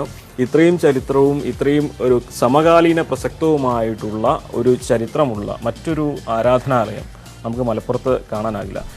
പറഞ്ഞ ഈ ശ്രോതാക്കളുടെ മക്ബറയ്ക്ക് മുന്നിലാണ് ഞങ്ങൾ ഇപ്പോൾ നിൽക്കുന്നത്. പള്ളി കമ്മിറ്റി ഭാരവാഹികളും സ്ഥലത്തെ കൗൺസിലറും സ്റ്റാൻഡിംഗ് കമ്മിറ്റി ചെയർമാനും പറഞ്ഞ പോലെ തന്നെ അനന്തരാവകാശികളും ഒക്കെയാണ് മലപ്പുറം വലിയ ജുമുഅത്ത് പള്ളിയുടെ ശുഹദാ തങ്ങളുടെ മക്ബറയുടെ ഒക്കെ വിശേഷങ്ങൾ പങ്കുവച്ചത്. ഈ മസ്ജിദിന്റെ ചരിത്രം, ഐതിഹ്യം, ഇതിന്റെ ഒരു കാലിക പ്രസക്തി, ഇതൊരു വലിയ അടയാളം, എന്നാൽ വെറും കേവലം പ്രതീകമല്ല, ഇന്നും മാതൃകയായി ഇങ്ങനെ നിലനിൽക്കുന്ന ഒരു ദേവാലയത്തിൽ നിന്നാണ്, ഒരു ആരാധനാലയത്തിൽ നിന്നാണ് പ്രഭാത കേരളത്തിന്റെ ചരിത്രത്തിലും അങ്ങനെ ഒരു സ്ഥലത്ത് വെച്ച് ആദ്യമായിട്ടായിരിക്കും നമ്മൾ ചെയ്യുന്നുണ്ടാവുക എനിക്ക് ഓർമ്മ.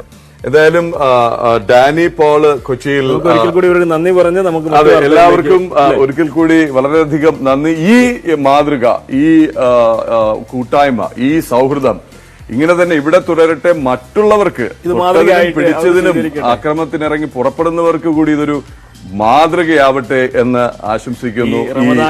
ഈ ഒരു സമയത്ത് രാവിലെ എണീച്ചു വരുന്നതിലെ ബുദ്ധിമുട്ടുകളൊക്കെ എല്ലാവർക്കും അറിയാം. എന്നിട്ട് പോലും നമുക്ക് വേണ്ടി ഇവിടെ എത്തിച്ചേരുകയും നമുക്ക് വേണ്ട സൗകര്യം ഒരുക്കിയതിന് എല്ലാവർക്കും നന്ദി പറയുകയാണ്. എന്താണെങ്കിലും നമുക്ക് മറ്റു വാർത്തകളിലേക്ക് കിടക്കേണ്ടതുണ്ട്. കൊച്ചിയിലേക്ക് ഒരിക്കൽ കൂടി പോകാം. കൊച്ചിയിൽ ഡാനി പോൾ ഉണ്ട്, സെയിന്റ് തോമസ് മൗണ്ടിൽ. ഡാനി കേട്ടിട്ടുണ്ടാവും, ഞങ്ങൾ മലപ്പുറത്ത് നിന്ന് വലിയൊരു ഐതിഹ്യം, വലിയൊരു ചരിത്രം, വലിയൊരു മത സൗഹാർദ്ദ കൂട്ടായ്മയുടെ കേന്ദ്രത്തിൽ നിന്നാണ് ഇതുവരെ ആ വിശേഷം പങ്കുവച്ചുകൊണ്ടിരുന്നത്. അവിടുത്തെ ചടങ്ങുകൾ ഏതുവരെയായി, എന്താണ് കൊച്ചിയിൽ നിന്നുള്ള ഓശാന ഞായർ വിശേഷങ്ങൾ? പ്രദീപ്, അനുമോദ് സൂചിപ്പിച്ചതുപോലെ ഇതാ ഞാനും കേട്ടുകൊണ്ടിരിക്കുകയായിരുന്നു ഇതിൽ ഹോൾഡ് ചെയ്യുന്നതുകൊണ്ട് തന്നെ. കാരണം വളരെ സുന്ദരവും അതോടൊപ്പം തന്നെ വളരെ പ്രതീക്ഷ നൽകുന്നതുമായ കാര്യങ്ങൾ തന്നെയാണ് കേൾക്കുന്നതും. ഒപ്പം ഇന്നത്തെ ഒരു ദിവസത്തിന്റെ ഒരു പ്രത്യേകത, പ്രത്യേകിച്ച് ഞാൻ മറ്റൊരു ദേവാലയത്തിൽ നിന്നുകൊണ്ട് വേറൊരു ഭാഗത്തിന്റെ അല്ലെങ്കിൽ ഇതെല്ലാം കൂടിച്ചേർന്ന് പോകേണ്ടതിന്റെ ഒരു സന്ദേശമെല്ലാം തന്നെ ഓശാന ഞായർ പങ്കുവയ്ക്കുന്നതിന്റെ വാർത്തയുടെ വിശേഷങ്ങളെല്ലാം പറയുന്നതെല്ലാം ഇവിടെ നടക്കുന്നു എന്നതാണ്. കാരണം ഇത് ഇങ്ങനെയൊരു നാടാണ്, ഇങ്ങനെയൊരു നാട്ടാരാണ് എന്ന് പറയുന്ന ഒരു വലിയ സന്ദേശമുണ്ട് കേരളത്തിന്. കേരളമാണ് ഇതിങ്ങനെയാണ് എന്ന് പറയുന്നതിലൂടെ തന്നെ അത് വലിയ സന്തോഷം തന്നെ. എന്തായാലും ഇവിടെയും ചടങ്ങുകൾ പുരോഗമിക്കുകയാണ്. ഓശാന ഞായറിന്റെ ആ ചടങ്ങുകളിലേക്ക് ഇവിടെ കടന്നിരിക്കുന്നു. പ്രദക്ഷിണമായി ഇപ്പോൾ മൗണ്ട് സെന്റ് തോമസിലെ ആ ചെറിയ ചാപ്പലിലേക്ക് പ്രദക്ഷിണമായിട്ട് ഇവിടെ എത്തിയിരിക്കുന്നു. കർദിനാൾ ജോർജ് ആലഞ്ചേരിയുടെ നേതൃത്വത്തിൽ പുരോഹിത സംഘം അതിനകത്തേക്ക്, ദേവാലയത്തിനകത്തേക്ക് പ്രദക്ഷിണമായി കയറുന്നു. ഇവിടെ ദേവാലയ വാതിക്കൽ അത് പഴയ ആ ഒരു രീതി അനുസ്മരിച്ചുകൊണ്ട് വാതിക്കലിൽ അതിന്റെ അംശവടി കൊണ്ട് മുട്ടി അതിനകത്തേക്ക് തുറന്ന് അകത്തേക്ക് കയറുന്നു. തുടർന്ന് പ്രദക്ഷിണമായിട്ട് മറ്റു വിശ്വാസികളും കുരുത്തോലകളും കൈകളിൽ ഏന്തിക്കൊണ്ട് അകത്തേക്ക് സ്തുതിഗീതങ്ങൾ ആലപിച്ചുകൊണ്ട് അകത്തേക്ക് ദേവാലയത്തിനകത്തേക്ക് പ്രവേശിക്കുകയും ചെയ്യുന്നു. ഓശാന ഞായർ നേരത്തെ സൂചിപ്പിച്ചതുപോലെ വലിയ ഓർമ്മകളുടെ ഒരു ദിവസം കൂടിയാണത്. ഇസ്രായേൽ ജെറുസലം പ്രവേശനം അത് തന്നെ ഓർമ്മിപ്പിച്ചുകൊണ്ട് അതിനകത്തേക്ക് കയറുന്നതേ ചടങ്ങുകളോടുകൂടി തന്നെയാണ് പ്രതീകാത്മകമായെല്ലാം ക്രമീകരിച്ചിരിക്കുന്നത്. ഇപ്പോൾ പ്രാർത്ഥനയിലേക്ക്, കുർബാനയിലേക്ക് അടക്കം കടന്നിരിക്കുകയാണ്. ചടങ്ങുകൾ ഇതിനകത്ത് പുരോഗമിക്കുകയാണ്. നമുക്ക് പ്രാർത്ഥിക്കാം. സമാധാനം നമ്മോടുകൂടി. എന്റെ കർത്താവേ, നീ സത്യമായി ഞങ്ങളുടെ ശരീരങ്ങളെ അർപ്പിക്കുന്നവനും ആത്മാക്കളെ രക്ഷിക്കുന്നവനും ജീവനത്തെ പരിപാലിക്കുന്നവനുമാകുന്നു. ഞങ്ങളെപ്പോൾ നിനക്ക് സ്ത്രീയും പ്രത്യേകം ആരാധനയെ സമർപ്പിക്കുവാൻ കടപ്പെട്ടവരാകുന്നു. സകലത്തിന്റെയും നാഥായ നീക്കോ.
Kandesa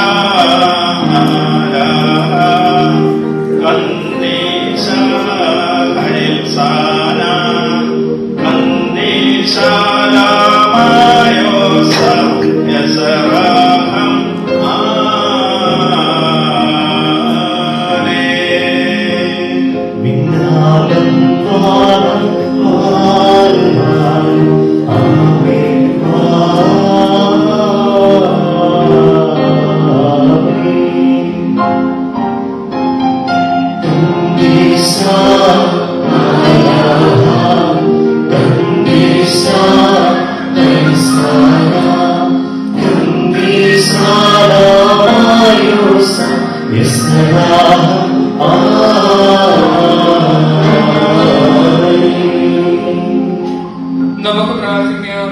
സമാധാനം നമ്മോടുകൂടെ.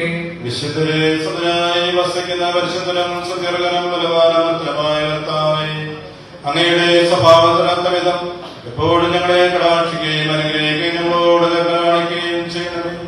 പിതാവും പുത്രനും പരിശുദ്ധാത്മാവുമായ സർവേശ്വരായ നയിക്കും.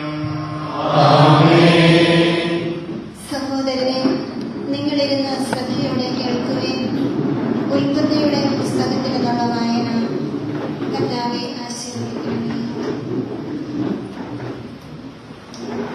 നേരത്തെ പറഞ്ഞതുപോലെ തന്നെ നമ്മൾ ഇപ്പോഴുള്ളത് മലപ്പുറം വലിയങ്ങാടി വലിയ ജുമുഅത്ത് പള്ളിയിലെ ശൂതാക്കളുടെ മക്ബറയ്ക്ക് അടുത്താണ് ഉള്ളത്. ഈ മക്ബറയുടെ കാഴ്ചകളാണ് ഈ കാണുന്നത്. അഖിലിന്റെ ക്യാമറയിൽ നിന്നുള്ള ദൃശ്യങ്ങളാണ്, അതായത് മക്ബറയുടെ കാഴ്ചകളാണ് ഇപ്പോൾ അഖില് നമുക്ക് ലോകത്തിന് കാണിച്ചുകൊണ്ടിരിക്കുന്നത്. ആ ജനൽ കമ്പികൾക്ക് അപ്പുറത്താണ് ഈ മക്ബറ, അല്ലെ? അങ്ങനെയല്ലേ? ഇതിനാണ് മേൽക്കൂര പണ്ട് നിർമ്മിച്ചതും അത് പറന്ന് പോയത്, അല്ലെ? അങ്ങനെ വീണ്ടും ഇപ്പോൾ അത് തുറന്ന ഓപ്പൺ പ്ലേസ് ആയിട്ട് കിടക്കണം. ശരിക്കും പറഞ്ഞാൽ 44 പോരാളികളാണ് ശൂതാക്കൾ. ഇവിടെ എല്ലാവരും ഒരുമിച്ചാണ്. ഇതിൽ ആരൊക്കെ എവിടേക്കാന്നൊന്നും അറിയില്ല, അല്ലെ? എല്ലാ മനുഷ്യന്മാരും ഒരേപോലെ. പറഞ്ഞോളൂ. 44 ആളാണ് ഇപ്പോൾ ഇതിൽ മൊത്തം അഭിപ്രായമുള്ളത്. 40 ആൾ ഇതിനുള്ളിലും പുറത്ത് 4 ആളുണ്ട്. ഈ എല്ലാവരും ഒരേപോലെയാണ് നമ്മൾ കാണുന്നത്, അല്ലെ? ആരുടെയും പേരുകളോ മറ്റൊന്നും പേരുകളുണ്ട്, പക്ഷെ എല്ലാ പേരുകളുണ്ട്. പക്ഷെ അത് എല്ലാവരും ഒരേപോലെ കണ്ട്. ഇപ്പൊ തട്ടാൻ കുഞ്ഞാലുള്ള അവസാനം ചെയ്തായത് തട്ടാൻ കുഞ്ഞിനെ ചെയ്താണ്ട് അത് മതസ്വാരത്തിന്റെ ഏറ്റവും ഒരു പ്രതീകം തന്നെയാണല്ലോ. അതിന് അന്നത്തെ കാലത്തും 300 വർഷം മുന്നും മതസൗഹാർദ്ദം നിലനിൽക്കുന്നുണ്ട് മലപ്പുറത്ത്. അതൊന്നും നിലനിൽക്കുന്നുണ്ട്. അത് മാത്രമല്ല, അന്നത്തെ കാലത്ത് ഈ പടയാളികളെ തലവന്മാരായ നായന്മാർ തലവന്മാരായ സൈന്യാധിപന്മാരായ ആളുകളും ഇത് തെറ്റായ രൂപത്തിലാണ് ഇത് നീങ്ങേണ്ടത്. അതുകൊണ്ട് തെറ്റുകൾ ഇതിലൊന്നുമില്ല. ഈ മുസ്ലിം വിഭാഗത്തിന്റെ തെറ്റുകളൊന്നും ഇല്ലാതെ അവരെന്നെ സൂചിപ്പിച്ചാണ്. അതുപോലെ തന്നെ കുഞ്ഞോലും ചെയ്താണ്ട് അങ്ങനെ തന്നെയാണല്ലോ. എന്റെ സുഹൃത്തുക്കള് ഇതിൽ ന്യായത്തിന് വേണ്ടി പോരാടാണ്. അതുകൊണ്ട് ഞാനും ഇതിൽ ഇറങ്ങാനും ചെയ്തായത് ആണ് ചരിത്രങ്ങൾ. അതിനപ്പുറത്ത് കാണുന്നു, അല്ലേ? ഞങ്ങളെ വീട് അപ്പുറത്തല്ലേ? അതിന്റെ അവിടുന്ന് സുഖമായിട്ട് ഒരുപാട് പ്രതിഭയുടെ വലിയൊരു ചരിത്രം. നമ്മള് ഈ ശരിക്കും മലപ്പുറത്തിന്റെ ഒരു കഥ പറയുമ്പോഴേ നമ്മൾ എവിടെ പോയി എന്ന് അന്വേഷിച്ചാലും അതിൽ എന്തെങ്കിലും ഒരു ചരിത്രത്തിന്റെ ശേഷിപ്പുകളുണ്ടാവും. പക്ഷെ ഇത്തരത്തിലുള്ള ഒരു വ്യത്യസ്തമായ അല്ലെങ്കിൽ ഇത്തരത്തിലും ഒരു ഹിസ്റ്റോറിക്കലി റെലവൻസ് ഉള്ള മറ്റൊരു ഇടം നമുക്ക് വേറെ കാണാൻ കഴിയില്ല. അതുകൊണ്ട് തന്നെ ഈ ഇതിൻ്റെ വരും വിശേഷങ്ങൾ അതത്ര എളുപ്പത്തിൽ പറഞ്ഞു തരുന്നതല്ല. നമുക്ക് ഈ ഒരു വിശേഷങ്ങളിൽ നിന്ന് നമുക്ക് മറ്റു വാർത്തകളിലേക്ക് കൂടി ഇപ്പോൾ പോവേണ്ടതുണ്ട്. നമുക്കിനി നേരെ ഡാനിലേക്കാണ് നമ്മൾ പോകുന്നത്, അല്ലേ? തിരുവനന്തപുരത്ത് സെന്റ് ജോസഫ്സ് കത്തീഡ്രലിന് മുന്നിൽ ഡാൻ കുര്യൻ ഉണ്ട്. ഡാൻ, കൊച്ചിയിലെ ഓശാന ഞായർ കാഴ്ചകൾ കണ്ടു. തിരികെ ഞങ്ങൾ വീണ്ടും മലപ്പുറം വലിയങ്ങാടി വലിയ ജുമുഅത്ത് പള്ളിയിലെത്തി ശുതാക്കളുടെ മക്ബറ ദർശിച്ചു. തിരികെ ഡാനിലേക്ക് വരികയാണ്. അവിടുത്തെ ചടങ്ങുകൾ എങ്ങനെയാണ്? പ്രദക്ഷിണം പൂർത്തിയായി ദേവാലയത്തിനുള്ളിലേക്ക് വിശ്വാസികൾ പ്രവേശിച്ചു കഴിഞ്ഞോ?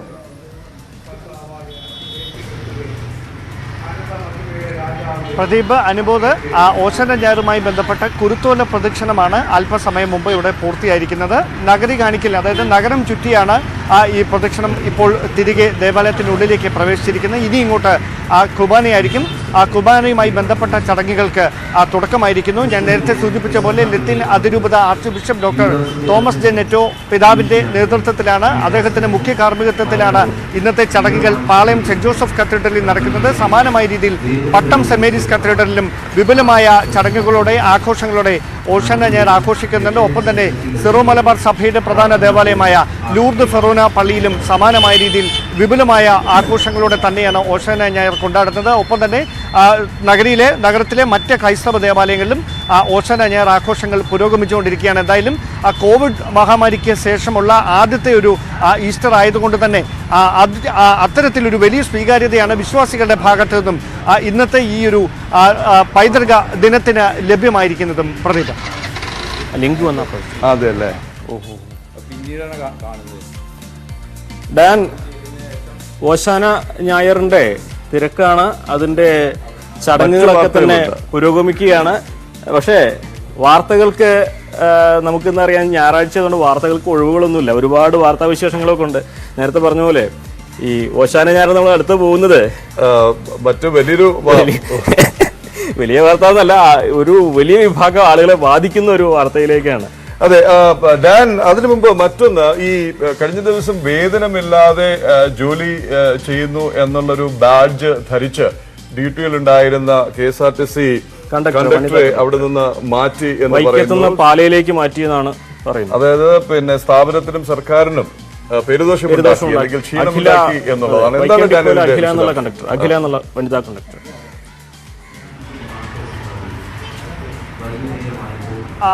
പ്രദീപ്, അതായത് ഇതുമായി ബന്ധപ്പെട്ട് ഈ KSRTCക്ക് അല്ലെങ്കിൽ സർക്കാരിന് അവമതിപ്പുണ്ടാക്കിയ ഒരു നടപടിയാണ് ഈ വനിതാ കണ്ടക്ടറുടെ ഭാഗത്ത് നിന്ന് ഉണ്ടായത് എന്നതിൻ്റെ പേരിലാണ് KSRTC മാനേജ്മെന്റ് ഇവരെ സ്ഥലം മാറ്റിയിരിക്കുന്നത് എന്ന വിവരമാണ് നമുക്ക് മാനേജ്മെന്റുമായി ബന്ധപ്പെട്ട് ലഭിക്കുന്നത്. പക്ഷേ ഇതിൽ എടുത്തു പറയേണ്ട കാര്യം, മുഴുവൻ തൊഴിലാളി, അതായത് സർക്കാർ അനുകൂല ട്രേഡ് യൂണിയനുകൾ ഉൾപ്പെടെ മുഴുവൻ ട്രേഡ് യൂണിയനുകളും ഈ ഒരു നടപടിക്കെതിരെ രംഗത്തെത്തിയിരിക്കുകയാണ്.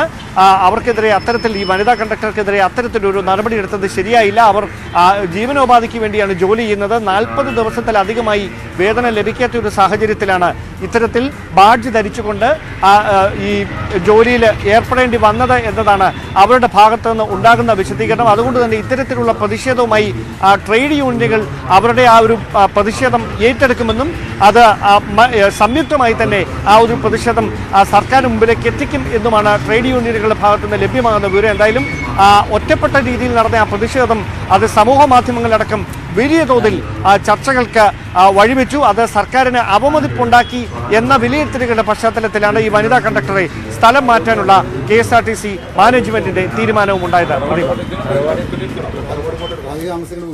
അല്ല, ഇത് കഴിഞ്ഞിട്ട് അതല്ലാതെ തന്നെ ഡാൻ, ഈ ഒരു സംഭവം ഉണ്ടായത് മുതൽ സാമൂഹ്യ മാധ്യമങ്ങളിലൊക്കെ KSRTCക്കെതിരെ വലിയ പ്രതിഷേധമാണ് ഉയരുന്നത്. കാരണം ജോലി ചെയ്യുന്നു ജാപ്പനീസ് മോഡലാണ്. ജപ്പാനിൽ സമരം ചെയ്യുന്നത്, ഇവിടുത്തെ ട്രേഡ് യൂണിയന്റെ ഈ സമരവും അതിക്രമവും വല്ലാണ്ട് കൂടുമ്പോൾ പറയുന്നത് ജപ്പാനെ കണ്ടുപിടിക്കണം, അത് അധികം ജോലി ചെയ്തുകൊണ്ടാണ് പ്രതിഷേധിക്കുക എന്നുള്ളതാണ്. അതുപോലെ തന്നെ വേതനം ഇല്ല, അത് രേഖപ്പെടുത്തിക്കൊണ്ട് ജോലി ചെയ്ത ശമ്പളരഹിതമായ സേവനം, എന്നുള്ള ബാഡ്ജ് വലിയ തോതിൽ സാമൂഹ്യ മാധ്യമങ്ങളിലൊക്കെ അതിനെതിരെ പ്രതിഷേധം ഉയർന്നിട്ടുണ്ട്. തീർച്ചയായിട്ടും അതിൽ എന്തെങ്കിലും ഒരു നടപടികൾ നമുക്ക് വരും ദിവസങ്ങളിൽ പ്രതീക്ഷിക്കാവുന്നതാണ്. ഡാൻ, മറ്റൊരു പ്രധാന വാർത്ത, അല്ലെങ്കിൽ ഒരുപാട് പേർ കാത്തിരുന്നൊരു വാർത്തയാണ്. പുതിയ നികുതി നിർദ്ദേശങ്ങൾ, വിലവർദ്ധനയ്ക്ക് ശേഷം ബെവ്കോ അതുപോലെ കൺസ്യൂമർ ഫെഡ് മദ്യ റീറ്റെയിൽ ഔട്ട്ലെറ്റുകൾ ഇന്ന് തുറക്കുകയാണ്. മദ്യത്തിന് വില കൂടുന്നു എന്ന് പറയുന്നു. എന്താണ് അതിന്റെ വിശദാംശം? അതല്ലേ ഒരുപക്ഷെ മന്ത്രി പറഞ്ഞ തുകയേക്കാൾ അല്ലെങ്കിൽ വിലയേക്കാൾ കൂടുതലാകും എന്നുള്ളതാണ് ഏറ്റവും പുതിയ റിപ്പോർട്ടുകൾ, അല്ലെ ഡാൻ?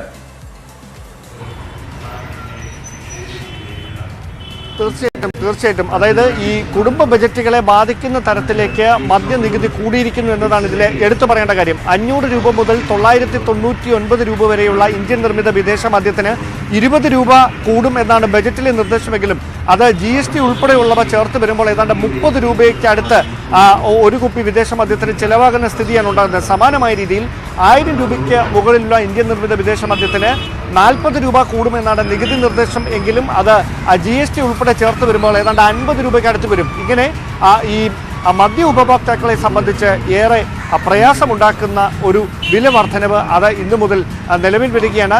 ബിവറേജസ് ഔട്ട്ലെറ്റുകൾ തുറക്കുമ്പോൾ അറിയാം ഇന്ന് ക്യൂ എങ്ങനെയായിരിക്കുമെന്ന കാര്യം. എന്തായാലും സർക്കാർ ഈ ധനപ്രതിസന്ധിയിൽ നിന്ന് കരകയറുന്നതിന് വേണ്ടിയിട്ടാണ് ഈ മദ്യത്തിൻ്റെ വില കൂട്ടാൻ നിർബന്ധിതരായത്. അത് നമുക്കറിയാവുന്ന കാര്യമാണ്. പക്ഷേ അത് മദ്യ ഉപഭോക്താക്കൾ അതിനോട് എങ്ങനെ പ്രതികരിക്കുമെന്ന് വരും മണിക്കൂറുകളിൽ നമുക്ക് വ്യക്തമായിട്ട് അറിയാൻ കഴിയും. പ്രദീപ്, അനുഭവം.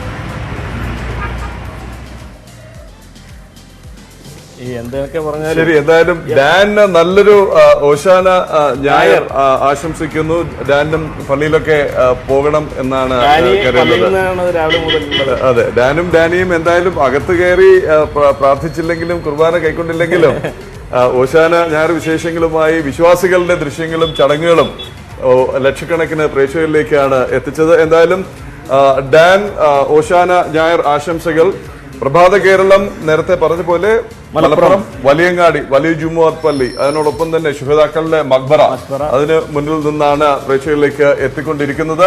എന്തായാലും തൽക്കാലം ഒരു ഇടവേളയാണ്. വാർത്തകൾ ഒത്തിരിയുണ്ട്. ഇപ്പോ ഓശാന ഞായർ വിശേഷങ്ങൾ, റംസാൻ നോമ്പിന്റെ വിശേഷങ്ങൾ, തിരുവനന്തപുരത്ത് കരിക്കകം ദേവി ക്ഷേത്രത്തിലെ പൊങ്കാലയുണ്ട്. ശേഷം നമ്മുടെ അരിക്കൊമ്പന്റെ വാർത്ത ഉണ്ട്. അതെ, നാട്ടുകാരെയും കുങ്കിയാനകളെയും ചലഞ്ച് വെല്ലുവിളിച്ചുകൊണ്ട് അരിക്കൊമ്പൻ അങ്ങനെ വിലസുകയാണ്. നമുക്ക് പറഞ്ഞ് ചിരിക്കാം, പക്ഷേ നാട്ടുകാരുടെ ഒരു ആശങ്കയും നമ്മൾ ധോണിയിൽ ചെന്നപ്പോ അന്ന് PT7 അതിന്റെ അതുണ്ടാക്കുന്ന നാശനഷ്ടങ്ങളെ കുറിച്ച് റിപ്പോർട്ട് ചെയ്യാൻ മുമ്പാണ് നമ്മൾ ശരിക്ക് ഇതുണ്ടാക്കുന്ന ഇമ്പാക്ട്, ജനജീവിതത്തിൽ ഉണ്ടാക്കുന്ന ഇമ്പാക്ട് മനസ്സിലാക്കുന്നത്. അപ്പോൾ സമാധാനമായി ഉറങ്ങാൻ പോലും പരിഹരിക്കേണ്ട ആശങ്കയാണ്. അപ്പോൾ അതിൽ കേവലം ഒരു കോടതി ഉത്തരവിൽ അതിന് പരിഹാരമാകും എന്ന് കരുതുക. എന്തായാലും രണ്ടു വശം ഉണ്ടാവും. എന്തായാലും നമുക്ക് തിരികെ എത്താം കൂടുതൽ വാർത്തകളിലേക്കും വിശേഷങ്ങളിലേക്കും. പ്രഭാത കേരളത്തിൽ തൽക്കാലം ഒരു ഇടവേളയാണ്.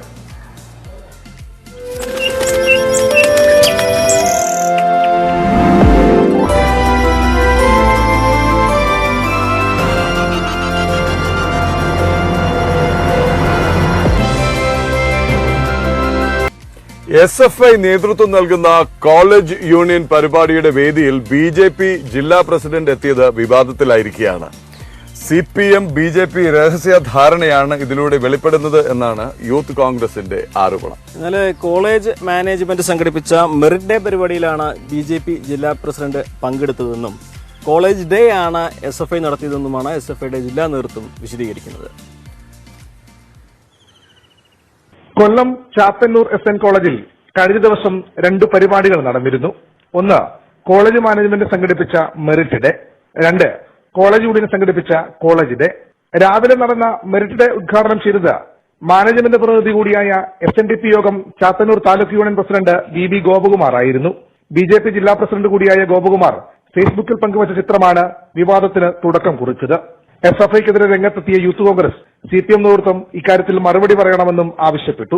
SFIയുടെ പേര് പതിച്ച ബാനറിന്റെ അണ്ടറിൽ സമത്വ എന്ന പേരിൽ കോളേജ് യൂണിയൻ പരിപാടിയിൽ BJPയുടെ ജില്ലാ പ്രസിഡന്റിനെ പങ്കെടുപ്പിച്ചിട്ട് SNDP യൂണിയന്റെ ഒരു നേതാവാണ് എന്നുള്ള ഒരു കാര്യം പറഞ്ഞുകൊണ്ട് അതിനെ ന്യായീകരിക്കുന്ന SFI നേതൃത്വം പൊതുസമൂഹത്തിനോട് മാപ്പ് പറയാൻ തയ്യാറാകണം. എന്നാൽ ആരോപണങ്ങൾ SFI ജില്ലാ നേതൃത്വം പാടെ നിഷേധിച്ചു. BB ഗോപകുമാറിനെ പരിപാടിയിലേക്ക് എല്ലാ വർഷവും നടക്കുന്ന മെറിറ്റ് ഡേയുടെ ഭാഗമായി കോളേജ് അധികാരികളും പ്രിൻസിപ്പളുമാണ് പരിപാടിയിലേക്ക് ക്ഷണിച്ചത്. ഇതിന്റെ ഭാഗമായി SFIക്ക് യാതൊരു വിധത്തിലുള്ള പങ്ക് SFIക്കോ SFI നേതൃത്വം നൽകുന്ന യൂണിയനോ ഈ ഉദ്ഘാടനത്തിനായി BB ഗോപകുമാറിനെ വിളിച്ചതിന്റെ ഭാഗമായി യാതൊരു വിധത്തിലുള്ള പങ്കും നിലവിലില്ലാത്ത സാഹചര്യമാണ്. വ്യാജ പ്രചാരണം നടത്തിയവർക്കെതിരെ നടപടി ആവശ്യപ്പെട്ട് ചാത്തന്നൂർ പോലീസിൽ SFI പരാതി നൽകിയിട്ടുണ്ട്. ന്യൂസ് 18 കൊല്ലം. അപ്പോൾ ഇനി ഇടുക്കിയിലേക്കാണ്. കോടതി വ്യവഹാരവും വിദഗ്ധ സമിതിയും ഒക്കെയായി നമ്മളിങ്ങനെ സമയം കഴിക്കുമ്പോൾ അരിക്കൊമ്പൻ അവിടെ വന്ന് കുങ്കിയാനകളോട് കമ്പനി അടിക്കുന്ന അതാണ് വെല്ലുവിളിക്കുകയാണോ എനിക്ക് മനസ്സിലാകുന്നില്ല. ഇങ്ങനെ വട്ടമിട്ട് നടക്കുകയാണ് ഒരു ഭാഗത്ത്. മറുഭാഗത്ത് ജനങ്ങളുടെ ആധിക്യം ആശങ്കയ്ക്കും അറുതി വരുത്താനായിട്ടില്ല. സിംഗ് കണ്ടെത്തും പൂപ്പാറയിലും ഒക്കെ ധോണിയിൽ ആദ്യ സമയത്ത് PT7 ഇറങ്ങിയ സമയത്ത് ആദ്യം 2 കുങ്കിയാനകളെ കൊണ്ടുവരുന്നു. ധോണിസോൻ അവിടെ വന്ന് കുങ്കിയാനയുടെ കൂടെ കമ്പനി അടിക്കും, ഇവരെ പട്ടയൊക്കെ എടുത്ത് നിന്നും അങ്ങനെ മടങ്ങി പോകുന്ന ഒരു കാഴ്ചയാണ്. ഈ ആനകളും കുങ്കിയാനകളും പെട്ടെന്ന് അതിലൊരു പ്രത്യേകത നമ്മൾ ഡോക്ടറുമായിട്ട് സംസാരിച്ചപ്പോൾ പറഞ്ഞ ഒരു കാര്യം ശ്രദ്ധിച്ചില്ല. കാര്യം ഈ മുത്തങ്ങ ആന ക്യാമ്പിലാണെങ്കിലും ഈ കുങ്കി ആനകളായി ഉപയോഗിക്കുന്ന ആനകളെ ഹാഫ് വൈൽഡാണ്. അതിനെ മൊത്തത്തിൽ ഡൊമസൈൽ ആക്കാൻ അല്ലെങ്കിൽ ഡൊമസ്റ്റിസൈസ് ചെയ്യുന്നില്ല, അതിനെ നാട്ടാനകളുടെ സ്വഭാവത്തിലേക്ക് കൊണ്ടുവരുന്നില്ല, നാട്ടുകാരുമായി അനാവശ്യ ഇടപെടൽ അനുവദിക്കുന്നില്ല. യഥാർത്ഥത്തിൽ സന്ദർശകർക്കും അകത്തേക്ക് പ്രവേശനമില്ല. അതിന്റെ ഒരു പാപ്പാനുമായി മാത്രമാണ് കമ്മ്യൂണിക്കേഷൻ ഉള്ളത്. ഇതിന്റെ ഞാൻ പണ്ടോടെ വായിച്ചതെന്ന് വെച്ചാൽ ഈ മനുഷ്യന്മാർ തമ്മിൽ ഭാഷ ഒരു കമ്മ്യൂണിക്കേഷൻ ടൂളായിട്ട് ഉപയോഗിക്കുന്ന പോലെ ആനകൾക്ക് തമ്മിൽ പരസ്പരം ഒരു കമ്മ്യൂണിക്കേഷന്റെ ഉണ്ട് എന്നാണ് ഞാൻ വായിച്ചത്. ശരി, എത്രമാത്രം ശരിയാണെന്നറിയില്ല, ഉണ്ടായിരിക്കാം. അതല്ലെങ്കിൽ പരിക്കൊമ്പന് കുങ്കിയാനകളോട് വന്ന് കൂട്ടുകൂടി അല്ല. അതുപോലെ തന്നെ ഈ ഒരു ദൗത്യം കഴിഞ്ഞ് മടങ്ങി വന്ന കൊന്നി സുരേന്ദ്രന്റെ അടുത്തേക്ക് അധികം അടുക്കണ്ട എന്നും അന്ന് ഡോക്ടർ പറഞ്ഞു. അതിന് കാരണം എന്ന് പറയുന്നത് ആ ഒരു ദൗത്യം കഴിഞ്ഞിട്ടുള്ള ആ ഒരു വയലന്റ് മൂഡിലാണ്, അല്ലെങ്കിൽ ആ ഒരു അഗ്രഷനിലാണ് അത് നിൽക്കുന്നത് എന്നും പറഞ്ഞു. എന്തായാലും നമുക്ക് പ്രിൻസിലേക്കും ആനയെ കണ്ടാൽ അപ്പോൾ അവിടെ ചാടി വീഴുന്ന നമ്മളെ പ്രധാന ആനക്കാരനായ KP ധനേഷുമാണ് അവിടെ ഉള്ളത്. പ്രിൻസ്, എന്താണ് ഇവിടെ വിദഗ്ധ സമിതി എന്നൊക്കെ പറഞ്ഞ് നടക്കുമ്പോൾ നാട്ടിലുള്ള അവസ്ഥ എന്താണ്? നാട്ടുകാരുടെ ഒരു ആദിയും ആശങ്കയും എങ്ങനെ? പ്രതിഷേധം തുടരുകയാണ് അല്ലേ? അതോടൊപ്പം തന്നെ ഈ അരിക്കൊമ്പൻ വന്നിട്ട് കുങ്കിയാനകളുടെ ചുറ്റും വട്ടമിടുകയും വെല്ലുവിളിക്കുകയും ഒക്കെ ചെയ്യുന്ന കാഴ്ചകളാണല്ലോ അവിടുന്ന് കാണാൻ കഴിയുന്നത്. Prince, good morning Pradeep, Anumod. നിലവിൽ ആ കുങ്കിയാന താവളത്തിന് സമീപത്തായൊക്കെ അരിക്കൊമ്പൻ തൊട്ടുന്നൊരു സാഹചര്യം കഴിഞ്ഞ കുറച്ച് ദിവസങ്ങളായി ഈ കുങ്കിയാന താവളത്തോട് ചേർന്നുള്ള ഒരു കിലോമീറ്റർ ചുറ്റളവിൽ അരിക്കൊമ്പൻ ഉണ്ടായിരുന്നു. അരിക്കൊമ്പനും പിടിയാനയും കുട്ടിയാനകളും ഒക്കെ ഈ മേഖലയിലൊക്കെ കറക്കി നടക്കുന്ന ഒരു സാഹചര്യമാണ് ഉണ്ടായിരുന്നത്. ഇന്നലെ വൈകുന്നേരം തുടർന്ന് അരിക്കൊമ്പൻ ഈ കൊന്നി സുരേന്ദ്രനൊക്കെ അടുത്തേക്ക് എത്തുകയായിരുന്നു. പിന്നീടാണ് പാപ്പാന്മാരൊക്കെ ചേർന്ന് ഓടിക്കുകയും മണിക്കൂറുകളോളം ഈ മേഖലയിൽ തന്നെ അല്ലെങ്കിൽ കുങ്കിയാനത്താവളത്തിൽ തന്നെ അരിക്കൊമ്പൻ നിലയുറപ്പിച്ചൊരു സാഹചര്യം ഉണ്ടായിരുന്നു. എന്തായാലും നിലവിലും പ്രതിഷേധം തുടരുകയാണ്. സിംഗുകണ്ടത്തുള്ള രാപ്പകൽ സമരം തുടരുന്നു. രാത്രിയിൽ ഏറെ വൈകിയും കനത്ത തണുപ്പിനെയൊക്കെ അവഗണിച്ചും കൊച്ചുകുട്ടികളടക്കമുള്ളവർ ഈ സമരപന്തലിൽ ഉണ്ടായിരുന്നു. ഒപ്പം എല്ലാ ദിവസവും പൂപ്പാറയിലും ധർണാ സമരം നടക്കുന്നുണ്ട്. എന്തായാലും നാളെ വിദഗ്ധ സമിതി ഇവിടെ മേഖലയിൽ സന്ദർശനം നടത്തുമെന്നാണ് പ്രതീക്ഷിക്കുന്നത്. 301 കോളനിയിൽ സന്ദർശനം നടത്തും.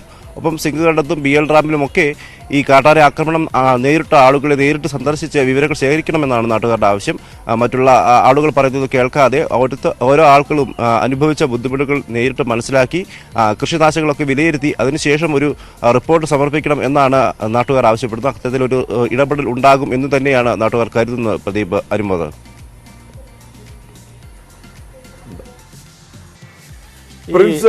വിദഗ്ധ സമിതി നാളെ എത്തുകയാണല്ലോ. എന്തെല്ലാം കാര്യങ്ങളാണ് ഈ വിദഗ്ധ സമിതി പരിശോധിക്കുന്നത്? കാരണം അവർ ആരെയൊക്കെ കാണും എന്നത് സംബന്ധിച്ച് സൂചനയുണ്ട്. നാട്ടുകാരുമായി സംസാരിക്കുമ്പോൾ ഏറ്റവും അധികം അവിടെ സംസാരിക്കേണ്ടത് നാട്ടുകാരുമായിട്ടാണ്. അതുണ്ടാക്കുന്ന പ്രശ്നങ്ങൾ കേവലം അരി തിന്നു പോകുന്ന ഒരു പച്ചപാവം ഒന്നും അല്ല അരിക്കൊമ്പനെന്ന് പേരുണ്ടെങ്കിലും അതിന് അതുപോലെ തന്നെ വനം വകുപ്പ് ഉദ്യോഗസ്ഥരുമായി സംസാരിക്കുമ്പോൾ, ഇത് ദൗത്യസംഘ അംഗങ്ങളുമായി സംസാരിക്കുമ്പോൾ ജനപ്രതിനിധികൾ ഉണ്ടാകും.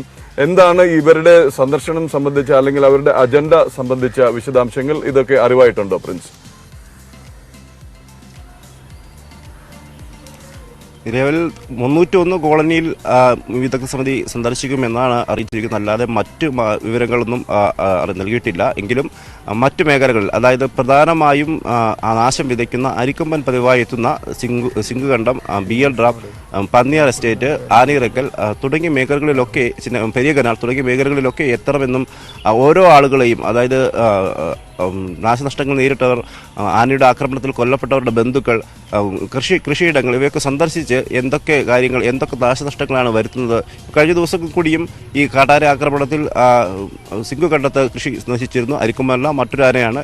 അങ്ങനെയുള്ള മേഖലകളൊക്കെ സന്ദർശിക്കണം.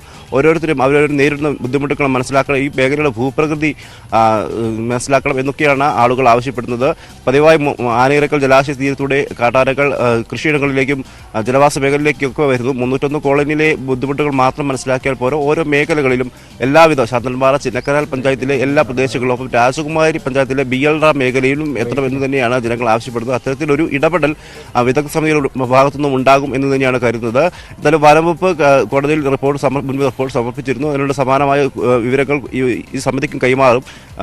ഈ മേഖലയിൽ ജനങ്ങൾ നേരിടുന്ന ബുദ്ധിമുട്ടുകൾ, അരിക്കൊമ്പൻ വരുത്തി വയ്ക്കുന്ന നാശനഷ്ടങ്ങൾ, ഒപ്പം മറ്റാളുകൾ വരുത്തി വയ്ക്കുന്ന നാശനഷ്ടങ്ങളൊക്കെ വനം വകുപ്പ് സമിതിക്ക് കൈമാറും. അതിന് എല്ലാം അടിസ്ഥാനമാക്കി ഏറ്റവും അനുയോജ്യമായ ഒരു റിപ്പോർട്ട് കോടതിയിൽ സമർപ്പിക്കപ്പെടുന്നു എന്നും തുടർന്ന് ഈ ആരെ ഇവിടുന്ന് പിടിച്ചു മാറ്റുന്നതിനുള്ള നടപടിയിലേക്ക് നീങ്ങുമെന്നാണ് കരുതുന്നത്. ഉൾക്കാടിലേക്ക് റേഡിയോ കോളർ ഘടിപ്പിച്ച് അയക്കുക എന്നത് ഈ മേഖലയിലാവരുത്, മറ്റേതെങ്കിലും ഒരു കാട് ഈ മതികെട്ടാൻ ചോല ഒഴിവാക്കി വേറെ ഏതെങ്കിലും ഉൾവനത്തിലേക്ക് വളർത്തി വരണം എന്നാണ് ജനങ്ങൾ ആവശ്യപ്പെടുന്നത്. കാരണം മതികെട്ടാൻ ചോലയുടെ സ്വഭാവ സവിശേഷതകളെല്ലാം കൃത്യമായി അറിയാവുന്ന ആനയാണ് അരിക്കൊമ്പൻ. ഇവിടെ തന്നെ ഈ ഉൾക്കാടിൽ തന്നെ കടത്തിവിടുകയാണെങ്കിൽ വീണ്ടും അത് ജനവാസ മേഖലയിലേക്ക് ഇറക്കാൻ സാധ്യതയുണ്ട്. വളരെ ചെറിയൊരു വനമേഖലയാണ്, അതുകൊണ്ട് തന്നെ ഈ മേഖലയിലേക്ക് വീണ്ടും അവൻ ഇറങ്ങും. അത് വലിയ ബുദ്ധിമുട്ടുകൾ സൃഷ്ടിക്കും. റേഡിയോകൾ ഘടിപ്പിച്ച് നിരീക്ഷിച്ചെങ്കിലും പോലും ഇവൻ്റെ ആക്രമണങ്ങൾക്കൊരു കുറവുണ്ടാവില്ല. അതുകൊണ്ട് തന്നെ മറ്റ് മേഖലകളിലേക്ക് ഇവിടുന്ന് മാറ്റണം. പെരിയാർ ടൈഗർ റിസർവിലോ ഇടുക്കിയിലേക്കോ അല്ലെങ്കിൽ നേര്യമംഗലം വനമേഖലയിലേക്കോ ഒക്കെ അരിക്കൊമ്പനെ മാറ്റണം. അത് ഏത് സ്ഥലമെന്ന് വനവകുപ്പ് തീരുമാനിച്ച് ഈ പ്രദേശത്തേക്ക് മാറ്റണം എന്ന് തന്നെയാണ് ജനങ്ങൾ ആവശ്യപ്പെടുന്നത്. എന്തായാലും കോടതിയുടെ ഭാഗത്തു നിന്ന് ജനങ്ങളുടെ ബുദ്ധിമുട്ടുകൾ നേരിട്ട് മനസ്സിലാക്കി കഴിയുമ്പോൾ വിദഗ്ധ സമിതിക്ക് കാര്യങ്ങൾ മനസ്സിലാകുമെന്നും ജനങ്ങൾക്ക് അനുയോജ്യമായ റിപ്പോർട്ട് ഉണ്ടാകുമെന്നാണ് പ്രതീക്ഷിക്കുന്നത്. പ്രദീപ്.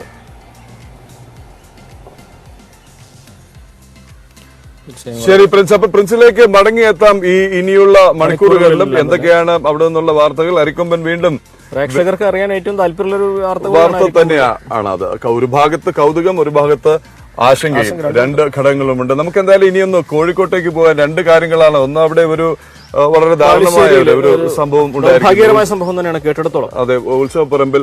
ഒപ്പം അയോഗ്യത നേരിട്ട് ഇപ്പൊ ഔദ്യോഗിക വസതിയിൽ നിന്ന് കുടിയിറക്കൽ ഭീഷണിയും കൂടി നേരിടുന്ന സാക്ഷാൽ രാഹുൽ ഗാന്ധി വോട്ടർമാരെ കാണാൻ ആയിരുന്നാലേ പറയാൻ കഴിയുള്ളൂ. അതെ, രാഹുൽ ഗാന്ധി 11-ാം തീയതി വോട്ടർമാരെ കാണാനായി എത്തുകയാണ്. എന്തായാലും എസ് വിനേഷ് കുമാർ ചേരുകയാണ് കോഴിക്കോട് നിന്ന്. വിനേഷ്, ആദ്യം ഈ ഉത്സവപ്പറമ്പിലെ സംഭവത്തിലേക്ക് പോകാം. ഇതെങ്ങനെയാണ് ഈ ഒരു അക്രമം അല്ലെങ്കിൽ സംഘർഷം അല്ലെങ്കിൽ മർദ്ദനം ഏറ്റത് യുവാവ് മരിക്കാനിടയായ സാഹചര്യം?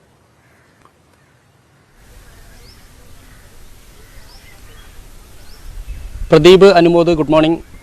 എന്തായാലും കോഴിക്കോട് ബാലുശ്ശേരിയിൽ കഴിഞ്ഞ 27-ാം തീയതിയാണ് ഇവിടെ കുളത്തൂരുള്ള കരിയാത്തൻകോട്ട ക്ഷേത്രത്തിൽ യുവാവിനെ മർദ്ദനമേറ്റ നിലയിൽ കണ്ടെത്തിയത്. ആശുപത്രിയിൽ എത്തിച്ചെങ്കിലും ഇന്നലെയായിരുന്നു മരിച്ചത്. പക്ഷേ ഇത് ഇപ്പോൾ പുറത്തു വരുന്ന വിവരം അനുസരിച്ചാണെങ്കിൽ ആൾക്കൂട്ടത്തിൻ്റെ അക്രമത്തിലാണ് ഇയാൾ കൊല്ലപ്പെട്ട് എന്നാണ് അറിയാൻ കഴിയുന്നത്. ഇവിടെ പന്തൽ പൊളിക്കുന്നതുമായി ബന്ധപ്പെട്ട് ചില ആളുകളുമായി, പ്രദേശത്തുള്ള ആളുകളുമായി ബിനീഷ് പ്രശ്നങ്ങളുണ്ടായിരുന്നു. ഇതേ തുടർന്ന് ഒരു സംഘം ആളുകൾ ഇയാളെ മർദ്ദിക്കുകയായിരുന്നു എന്നാണ് ഇപ്പോൾ ഇത് സംബന്ധിച്ചുള്ള സഹോദരി പരാതി നൽകിയിരിക്കുന്നത് പോലീസിന്. പോലീസ് അന്വേഷണം ആരംഭിച്ചിട്ടുണ്ട്. എന്തായാലും ഈ പോസ്റ്റ്മോർട്ടം റിപ്പോർട്ടിൻ്റെ ഒരു പ്രാഥമിക വിവരം ഇന്ന് പോലീസിന് കൈമാറും എന്നാണ് നമുക്ക് മെഡിക്കൽ കോളേജിൽ നിന്ന് ലഭിക്കുന്ന വിവരം. എന്തായാലും ഇതിൽ ഒരു പക്ഷേ ആൾക്കൂട്ടത്തിൻ്റെ അക്രമത്തിൽ തന്നെയാണോ ഇയാൾ മരിച്ചത് അല്ലെങ്കിൽ മറ്റെന്തെങ്കിലും ആണോ എന്നറിയണമെങ്കിൽ എന്തായാലും ഇന്ന് ഉച്ചയോടുകൂടി തന്നെ ഇത് സംബന്ധിച്ചുള്ള പോസ്റ്റ്മോർട്ടത്തിൻ്റെ ഒരു പ്രാഥമിക വിവരം ലഭിക്കും എന്നാണ് അറിയാൻ കഴിയുന്നത്. എന്തായാലും ഈ ഉത്സവത്തിന് ഈ പന്തൽ നിർമ്മിച്ചതുമായി ബന്ധപ്പെട്ടുകൊണ്ട് ബിനീഷും അവിടെ ഉണ്ടായിരുന്ന നാട്ടുകാരിൽ ചിലരും തമ്മിൽ വാക്കേറ്റം ഉണ്ടായിരുന്നു എന്നാണ് ഇവിടുന്ന് അന്വേഷണ സംഘത്തിന് അറിയാൻ കഴിഞ്ഞിട്ടുള്ളത്. ഇതേ തുടർന്ന് ഇയാൾക്ക് മർദ്ദനമേറ്റിട്ടുണ്ട്. ചില സ്ഥലങ്ങളിൽ, അതായത് ശരീരത്തിൽ പല ഭാഗങ്ങളിലും അടിയേറ്റതിൻ്റെയും മറ്റും പാടുകൾ കണ്ടെത്തിയിരുന്നു. ഇതേ തുടർന്ന് അവശ നിലയിലായ ബിനീഷിനെ കഴിഞ്ഞ 27-നാണ് ആശുപത്രിയിൽ പ്രവേശിപ്പിച്ചത്. അതിനുശേഷമാണ് ഇപ്പോൾ അദ്ദേഹം മരിക്കുന്നത്. എന്തായാലും മർദ്ദനമേറ്റ് തന്നെയാണ് മരിച്ചത്. ആസൂത്രിതമായി തന്നെ അദ്ദേഹത്തെ ഒരു സംഘം ആളുകൾ മർദ്ദിച്ച് കൊലപ്പെടുത്തി എന്ന് തന്നെയാണ് ഇപ്പോൾ ബന്ധുക്കൾ ആരോപിക്കുന്നത്. പ്രദീപ്. വിനേഷ്, അതുപോലെ തന്നെ രാഹുൽ ഗാന്ധിയുടെ സന്ദർശനം സംബന്ധിച്ചുള്ള എന്തെങ്കിലും വിശദാംശങ്ങൾ അറിവായിട്ടുണ്ടോ? അദ്ദേഹം 11-ന് എത്തും എന്നാണല്ലോ അറിയുന്നത്.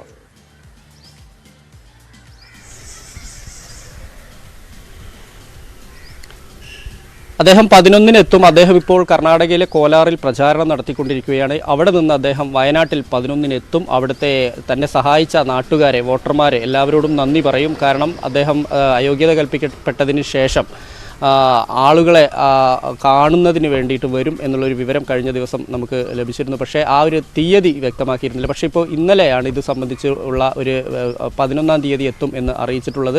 ഒപ്പം തന്നെ ഈ വീടുകളിലെല്ലാം തന്നെ കത്തുകൾ എത്തിക്കും. അതായത് രാഹുൽ ഗാന്ധി എത്തുന്നതിന് മുമ്പ് തന്നെ എല്ലാ വീടുകളിലും അതായത് ഈ ലോക്സഭാ മണ്ഡലത്തിൻ്റെ എല്ലാ വീടുകളിലും കത്തുകൾ എത്തിക്കാൻ വേണ്ടി കോൺഗ്രസ് നേതാക്കൾക്ക് നിർദ്ദേശം നൽകിയിട്ടുണ്ട്.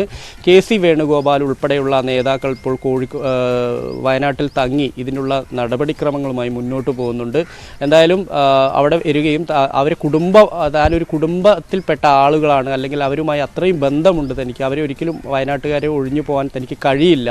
ആ ഒരു ബന്ധം താൻ MP അല്ലെങ്കിലും താൻ ആ ബന്ധം തുടരും എന്ന് തന്നെയാണ് രാഹുൽ ഗാന്ധി വ്യക്തമാക്കിയിട്ടുള്ളത്. എന്തായാലും ഈ കത്തുകൾ എഴുതുന്ന ഒരു നടപടിയിലേക്ക് ഇപ്പോൾ കോൺഗ്രസ് നേതാക്കൾ നേതൃത്വം നൽകിയിട്ടുണ്ട്. എല്ലാ വീടുകളിലും വയനാട് ലോക്സഭാ മണ്ഡലത്തിലെ എല്ലാ വീടുകളിലും കത്ത് എത്തിക്കുന്നുള്ള ഒരു നടപടിക്രമങ്ങളാണ് ഇപ്പോൾ പൂർത്തിയാവുന്നത്. പ്രദീപ്. ശരി വിനേഷ, ഇത് സംബന്ധിച്ച വാർത്തകളിലേക്കും അതുപോലെ തന്നെ ഈ പോസ്റ്റ്മോർട്ടത്തിന്റെ വിശദാംശങ്ങൾ സംബന്ധിച്ചും ഒക്കെയുള്ള അപ്ഡേറ്റ്സിനായിട്ട് വിനേഷിലേക്കും തിരികെ എത്താൻ. നേരത്തെ നമ്മൾ പറഞ്ഞ ഞായറാഴ്ചയാണെങ്കിലും ഒട്ടനവധി വാർത്തകൾ സംഭവിച്ചുകൊണ്ടേയിരിക്കുകയാണ്. പ്രഭാത കേരളത്തിൽ തൽക്കാലം നമുക്കൊരു ഇടവേളയിലേക്ക് പോകേണ്ടതുണ്ട്. ഇടവേളയ്ക്ക് ശേഷം പത്രവിശേഷങ്ങളാണുള്ളത്. പത്രവിശേഷങ്ങളുമായി ഇന്ന് നമ്മോടൊപ്പം ചേരുന്നത് TG സജിത്താണ്. എന്നാണെങ്കിലും ഇപ്പോൾ നമ്മൾ ഒരു ഇടവേളയിലേക്ക് പോകുന്നു. ഇടവേള.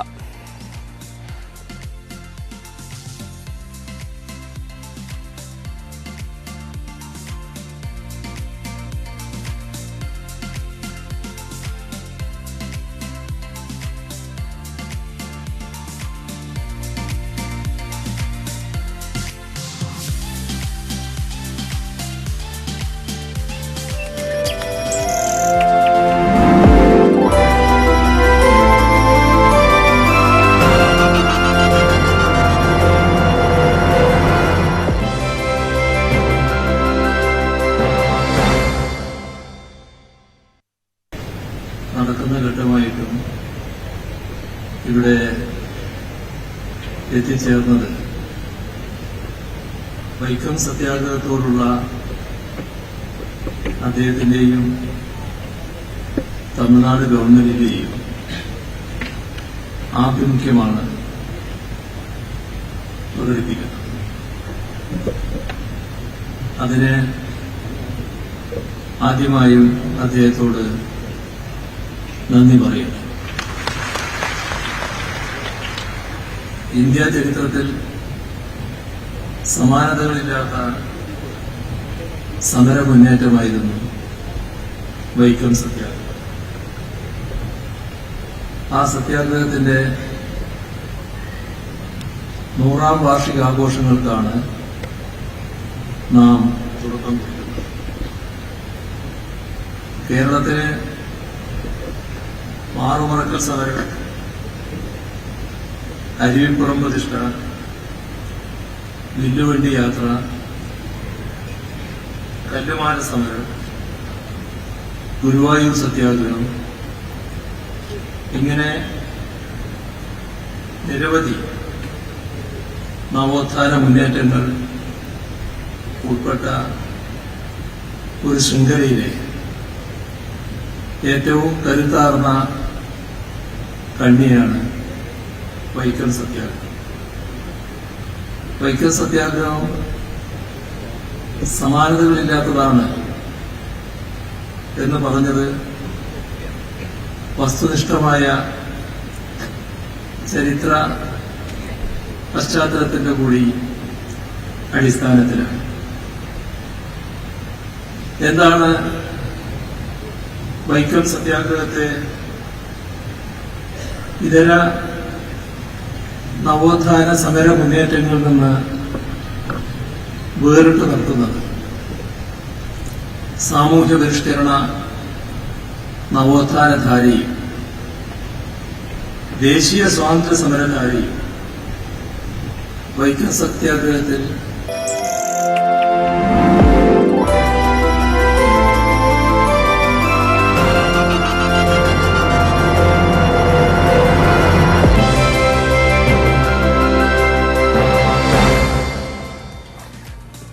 പ്രഭാത കേരളം തുടരുകയാണ്. മലപ്പുറം വലിയങ്ങാടി വലിയ ജുമുഅത്ത് പള്ളിക്ക് ഉള്ളിലാണ് നമ്മളിപ്പോഴുള്ളത്. ഇപ്പോൾ പത്രവിശേഷവുമായി TG സജിത്ത് ചേരുകയാണ് ന്യൂസ് ഡെസ്കിൽ നിന്ന്. Sajith, very good morning. എന്താണ് പത്രങ്ങളിൽ ഇന്ന് ഒരേ സ്വഭാവത്തിലുള്ള വാർത്തകളാണോ അതോ പലർക്കും പല എക്സ്ക്ലൂസീവ് വാർത്തകളാണോ? Sajith. Pradeep and Anumod, very good morning. എന്തായാലും വളരെ ഐശ്വര്യപ്രദമായ ഒരു ദിവസം. ഐശ്വര്യത്തിന്റെ ഒരു ഇടത്ത് തന്നെ നിന്ന് നിങ്ങൾ രാവിലെ പ്രഭാത കേരളത്തിൽ പ്രേക്ഷകരിലേക്ക് എത്തുകയാണ്. എന്തായാലും ദിനപത്രങ്ങളുടെ ഒരു ഉള്ളടക്കത്തിലേക്ക് നമുക്ക് പരിശോധിക്കുമ്പോൾ കഴിഞ്ഞ ദിവസങ്ങളിലെ സംഭവങ്ങളുടെ ഒരു സമഗ്രത, ഒപ്പം തന്നെ ചില എക്സ്ക്ലൂസീവ് സ്റ്റോറീസിൻ്റെ ഉള്ളടക്കം, ഒരുപക്ഷെ നമ്മുടെ ദൃശ്യമാധ്യമങ്ങൾക്കൊക്കെ വിട്ടുപോകുന്ന ചില പ്രധാന ഉള്ളടക്കങ്ങളും പത്രങ്ങൾ ഉൾപ്പെടുത്താൻ അവർ മത്സരിച്ചിട്ടുണ്ട് എന്നതാണ് ഇന്നത്തെ ഒരു പൊതുചിത്രം. നമുക്ക് വിശദമായി പരിശോധിക്കാം. പത്രം 18ലേക്ക് എല്ലാവർക്കും സ്വാഗതം.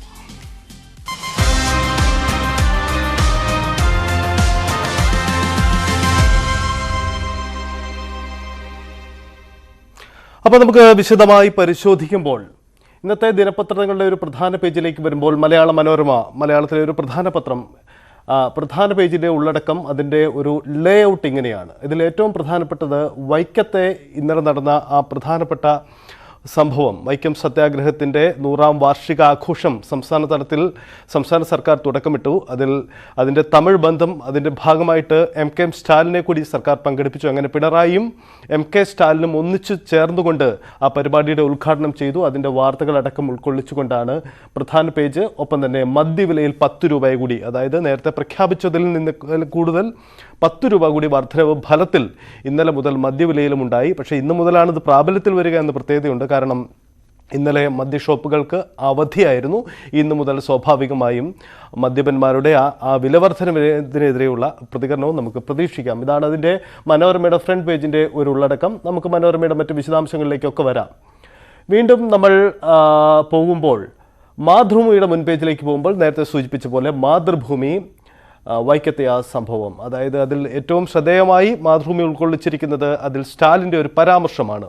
രണ്ടുടലാണെങ്കിലും ഒരു മനസ്സാണ് തങ്ങൾക്കെന്ന പിണറായിയും സ്റ്റാലിനും തമ്മിലുള്ള താരതമ്യപ്പെടുത്തിയുള്ള ആ പരാമർശമടക്കം 1ാം പേജിൽ മാതൃഭൂമിയും ഉൾക്കൊള്ളിച്ചിട്ടുണ്ട് എന്നതാണ് മാതൃഭൂമിയുടെ 1ാം പേജിൻ്റെ പ്രത്യേകത. ദേശാഭിമാനിയും ഇതേ വാർത്തയ്ക്ക് തന്നെ പ്രാധാന്യം നൽകിയിരിക്കുന്നു. ഒപ്പം തന്നെ മറ്റു വാർത്തകളിലേക്ക് നമുക്ക് വിശദമായി വരേണ്ടതുണ്ട്. ഒപ്പം ഈ പത്രങ്ങളുടെ ഒരു പൊതു ഉള്ളടക്കം പരിശോധിക്കുമ്പോൾ ഇന്നത്തെ ഒരു ദിവസത്തിൻ്റെ ഒരു പൊതുചിത്രം അതേപടി തന്നെ പത്രങ്ങൾ ഉൾക്കൊള്ളിച്ചിട്ടുണ്ട് എന്നതാണ് മറ്റൊരു പ്രത്യേകതയുള്ളത് കാര്യം. എന്തായാലും ഈ ദുരിതാശ്വാസ നിധി ദുർവിനിയോഗം സംബന്ധിച്ച കോടതി നടപടികൾ, അത് സംബന്ധിച്ച് വലിയ നിയമപ്രശ്നത്തിലേക്ക് നീങ്ങുകയാണ്. ആ പരാതിക്കാരൻ ലോകായുക്തയുടെ തീരുമാനത്തിനെതിരെ ഹൈക്കോടതിയിലേക്ക് പോവുകയാണ്. അതിൽ പരാമർശിക്കുന്ന ഇന്ന് മനോരമയുടെ ഒരു വാർത്ത വളരെ ശ്രദ്ധേയമാണ്. കാരണം ക്യാബിനറ്റ് തീരുമാനം, മന്ത്രിസഭാ യോഗ തീരുമാനം പരിശോധിക്കാൻ ലോകായുക്തയ്ക്ക് അധികാരമുണ്ടോ എന്നൊരു വിഷയത്തെ ചൊല്ലിയാണ് ലോകായുക്തയിൽ ഇപ്പോൾ ഒരു ആശയക്കുഴപ്പമുണ്ടായിരിക്കുന്നത്. പക്ഷേ മുമ്പ് ഫുൾ ബെഞ്ച് തന്നെ ഇതേ വിഷയത്തിൽ പരിഹാരമുണ്ടായി, തീരുമാനം പറഞ്ഞിരുന്നു എന്ന ഒരു പരാമർശം ആ വാർത്തയുടെ ഉള്ളടക്കത്തോടു കൂടിയാണ്. അന്നും ഇന്നും ഫുൾ ബെഞ്ച് എന്നതാണ് ഈ വാർത്തയ്ക്ക് തലക്കെട്ട് നൽകിക്കൊണ്ട് മനോരമ ഈ വാർത്ത പ്രസിദ്ധീകരിച്ചിരിക്കുന്നത്. മറ്റൊന്ന്, മനോരമയിലേക്ക് തന്നെ വരുമ്പോൾ സംസ്ഥാനത്തിൻ്റെ മണ്ണെണ്ണ വിഹിതം വെട്ടിക്കുറയ്ക്കുന്നു എന്ന പരാതി ദീർഘനാളുകളായി ഉയരുന്നതാണ്. ഇതേ വാർത്തയിൽ തന്നെ പകുതിയായ മണ്ണെണ്ണ വീണ്ടും പകുതി, അതായത് സംസ്ഥാനത്തിന് നേരത്തെ തന്നെ പകുതിയായി മണ്ണെണ്ണ വിഹിതം വെട്ടിക്കുറച്ചു, അത് വീണ്ടും പകുതിയായി കുറയ്ക്കുന്നുവെന്ന് ഷില്ലർ സ്റ്റീഫൻ റിപ്പോർട്ട് ചെയ്യുന്നു. സ്വാഭാവികമായും സംസ്ഥാനത്തെ മത്സ്യത്തൊഴിലാളികളെ അടക്കം ഗുരുതരമായി ബാധിക്കുന്ന ഒരു പ്രശ്നമായി ഇത് മാറിയേക്കാം. എന്തായാലും വരും ദിവസങ്ങളിലൊക്കെ അതിൻ്റെ തുടർ വാർത്തകൾ നമുക്ക് പ്രതീക്ഷിക്കാം.